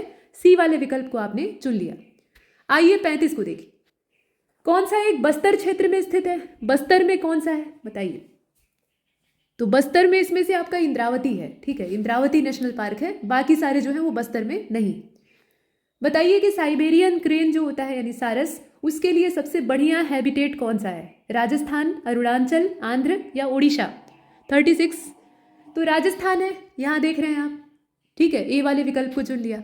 37 को देखिए, भारत में सामुद्रिक नेशनल पार्क या ओशियनिक नेशनल पार्क जो है उसकी लोकेशन, तो लोकेशन कच्छ के रन में, मतलब कच्छ की खाड़ी में है। यहाँ पर आप डी वाले विकल्प को चुनेंगे, गुजरात। आगे चले, यहाँ पर वर्ल्ड हेरिटेज साइट के तौर पे किसको घोषित किया गया? इसमें से यहाँ पर नाम दिए हैं नंदा देवी, कार्बेट, राजाजी और गिर। तो 38 का जो सही जवाब है वो ए हो जाएगा, नंदा देवी नेशनल पार्क, ठीक है, ए वाले विकल्प को आपने चुना। 39 की ओर चलिए, प्रोजेक्ट टाइगर को शुरू किया गया, कब शुरू किया गया वो डेट बतानी है। तो 1973 वन्यजीव संरक्षण अधिनियम, और उसके बाद प्रोजेक्ट टाइगर अस्तित्व में आता है।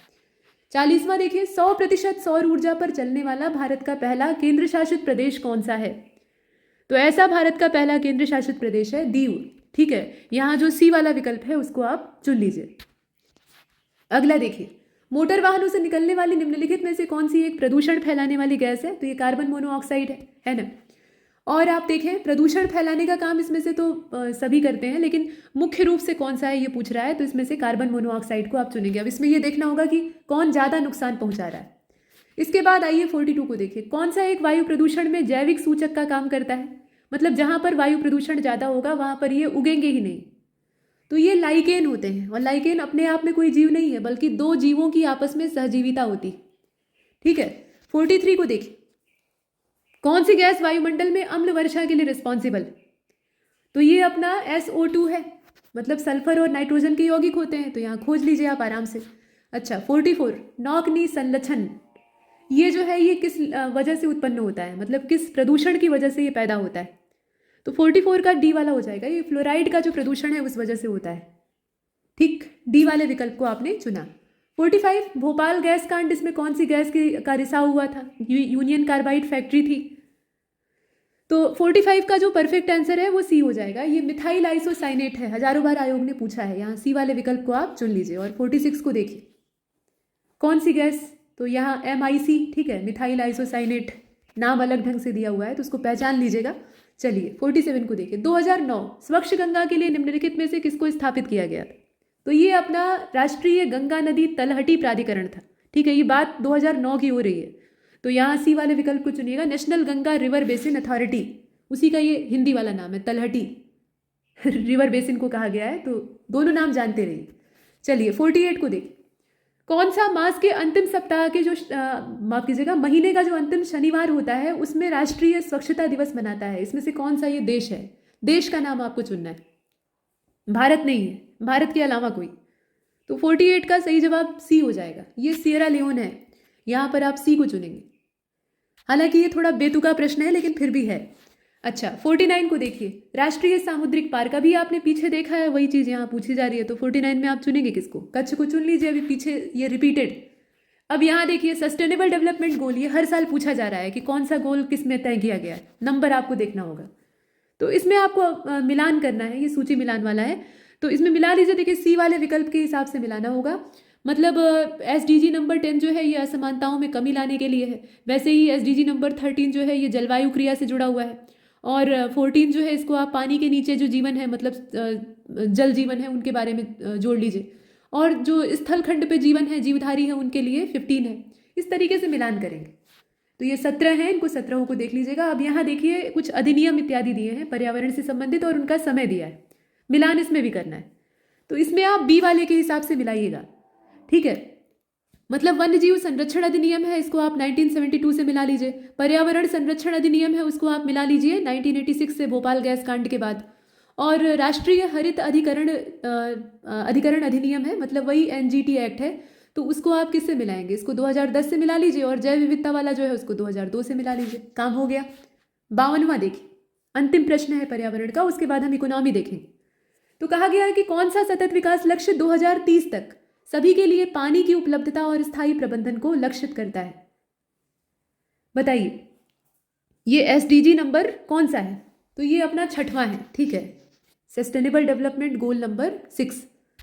इसके बाद अब आइए इकोनॉमी को देख लेते हैं। BPSC के संबंध में फाउंडेशन कोर्स हमारे चल रहे हैं। आप अगर जुड़ने की इच्छा रखते हैं तो दिए गए नंबरों पर नीचे दिया गया है, उस पर संपर्क कर सकते हैं। तो आइए इकोनॉमी में देखते हैं। पहला ही पूछा गया है कि मिक्स इकोनॉमी का मतलब क्या होता है? तो जहां निजी और सार्वजनिक क्षेत्र मिलजुल कर काम करते हो, ऐसी अर्थव्यवस्था कहाँ दिखाई देती है? अपने ही देश में है और कहीं दूर जाने की आवश्यकता नहीं है। तो बी वाले विकल्प को चुन लीजिए। ठीक है, existence of both private and public sectors. इसके बाद दूसरा वाला है आर्थिक वृद्धि का सबसे बढ़िया मापन कैसे हो सकता है? किसी देश में आप कैसे करेंगे, किस चीज को देखेंगे तो बढ़िया अंदाजा लगेगा? तो आप मिला लीजिए डी वाले से। प्रति व्यक्ति उत्पाद जो है, यानी पर कैपिटा प्रोडक्ट, PCP इसको कहा जाता है, उससे हमें सबसे बढ़िया अंदाजा लगता है। इसके बाद तीसरे नंबर के प्रश्न को देखिए। कहा गया कि 1867-68 का समय था, उस समय प्रति व्यक्ति आय 20 रुपए थी भारत में। इसको सबसे पहले निश्चित करने वाले या इसके बारे में डिटरमाइन करने वाले पहले व्यक्ति कौन थे? यहाँ कुछ अर्थशास्त्रियों के व्यक्तियों के नाम दिए हैं और उसमें से अपना सही विकल्प हो जाएगा। बताइए कौन सा होगा? तो ये अपने Dadabhai Naoroji, grand old man of India, धन के बहिर्गमन का सिद्धांत भी इन्होंने दिया था। आगे आप देखें टर्शियरी सेक्टर में कौन कौन सी चीज़ें आती हैं, भारत के संदर्भ में बताना है। तो देखिए व्यापार परिवहन है, वित्त और स्थायी संपदा है, वानिकी और मत्स्यिकी है। तो चौथा जो है इसका सही जवाब हो जाएगा बी। ठीक है, पहला और दूसरा आता है ये फॉरेस्ट्री और फिशरी, तो ये प्राइमरी सेक्टर मतलब प्राथमिक क्षेत्र में आ जाएगा। ठीक है, व्यापार परिवहन और वित्त वाला मामला जो है ये दोनों आएगा, तो बी वाले विकल्प को चुनेंगे। इसके बाद 5वें प्रश्न को देखिए। भारत सरकार का जो बजट होता है, इसके कुल घाटे में किस घाटे का सबसे ज़्यादा रोल होता है? ठीक है, टोटल डिफिक्ट में सबसे बड़ा रोल किसका या सबसे बड़ा कंट्रीब्यूशन किसका होता है? रेवेन्यू, बजटरी या फिर फिजिकल या फिर प्राइमरी? तो 5वां जो है इसका सही जवाब सी हो जाएगा। ये राजकोषीय घाटा होता है, फिजिकल डिफिक्ट होता है जिसका कि सबसे बड़ा योगदान होता है। 6वां देखिए, 12वां फाइनेंस कमीशन, इसके अध्यक्ष का नाम आपको बताना है। तो 12वें फाइनेंस कमीशन के अध्यक्ष थे डॉक्टर C रंगराजन। ठीक, तो यहाँ जो सी वाला विकल्प है, माफ कीजिएगा बी वाला विकल्प है, उसको चुनेंगे। 7वां देखते हैं। पूछा गया कि भारत सरकार के योजना आयोग ने 8वीं पंचवर्षीय योजना में विकास दर का लक्ष्य क्या रखा था? लक्ष्य क्या रखा था वो बताना है।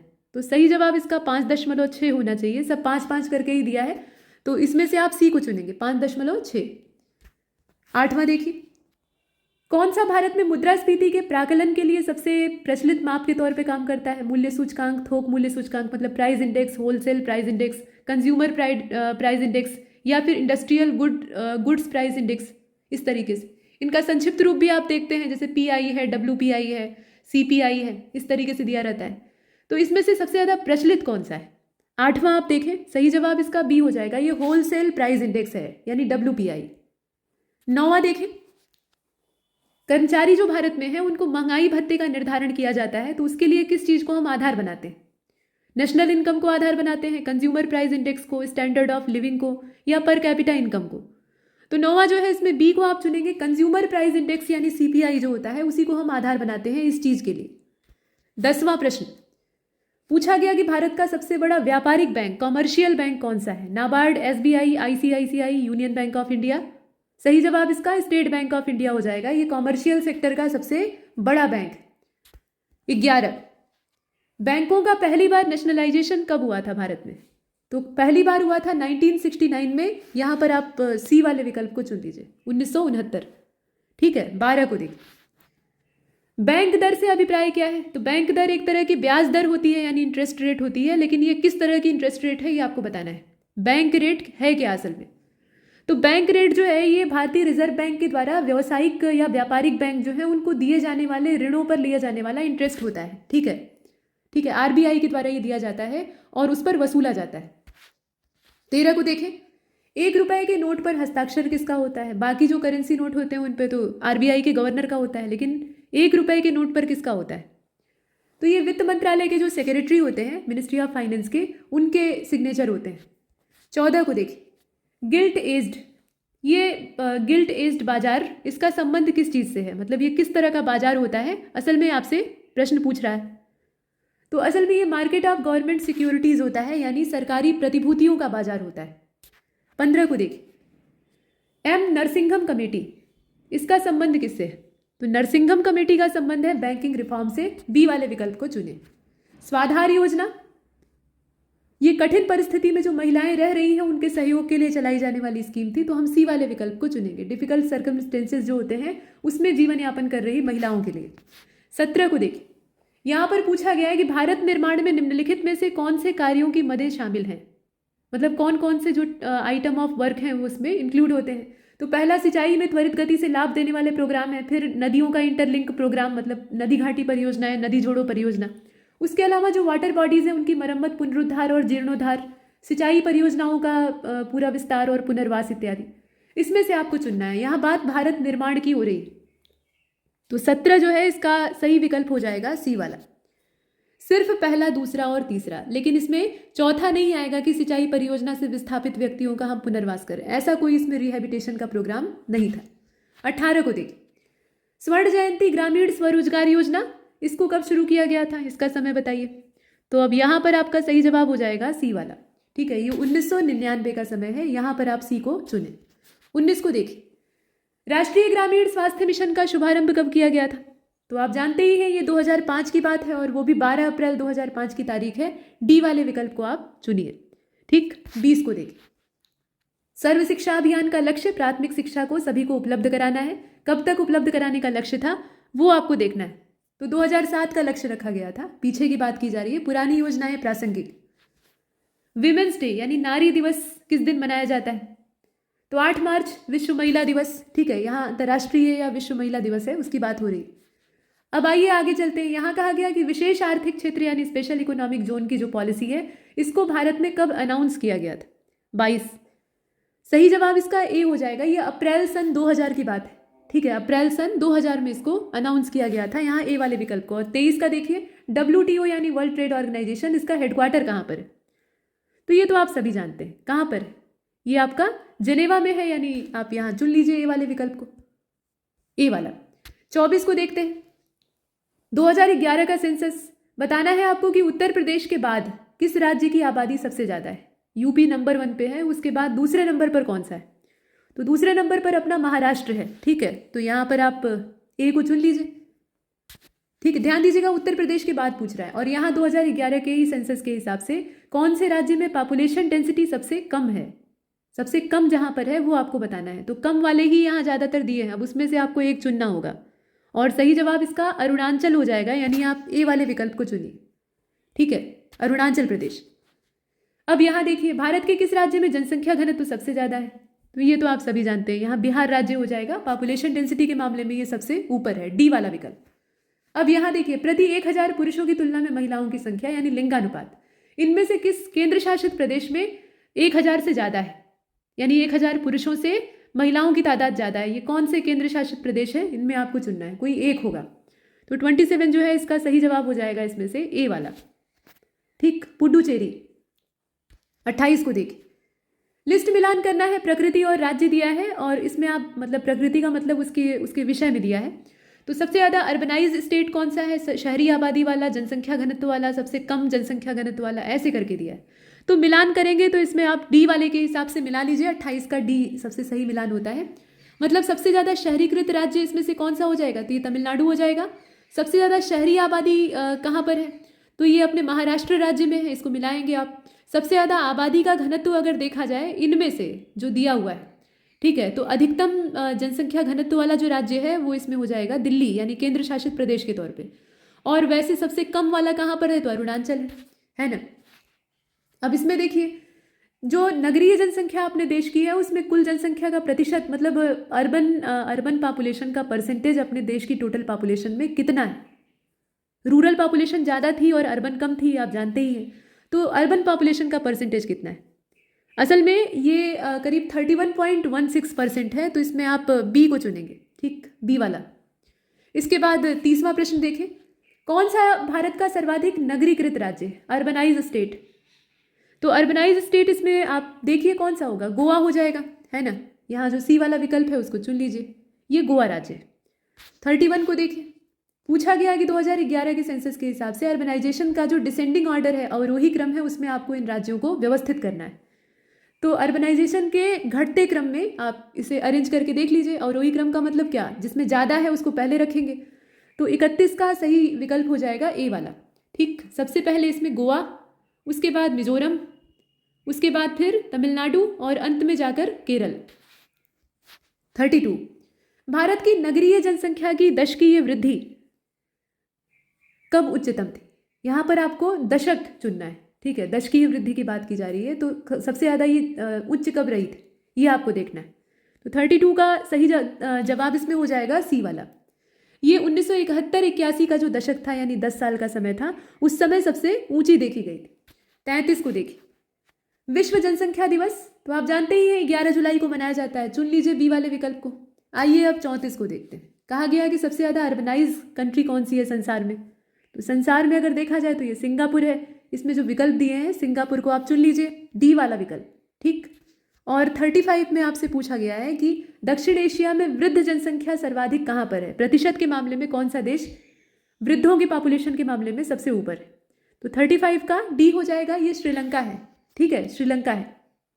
और 36 अंतिम प्रश्न, इसमें आपसे पूछा जा रहा है कि दक्षिण एशिया का सबसे घनी बसावट वाला देश कौन सा है? Densely populated country south Asia की कौन सी है? बांग्लादेश, इंडिया, मालदीव और श्रीलंका। तो 36 का सी हो जाएगा, ये मालदीव है, भारत नहीं है, ध्यान दीजिएगा, ये मालदीव है। और यहाँ पर हमारी ये प्रश्नों की श्रृंखला समाप्त होती है, जिसमें कि हमने बहुत सारे प्रश्नों का, जो कि काफ़ी बार पूछे जा चुके हैं, उनका अभ्यास किया है। तो आगामी जो भी एग्जाम आप देने जा रहे हैं उसके लिए आपको बहुत सारी शुभकामना और नमस्कार।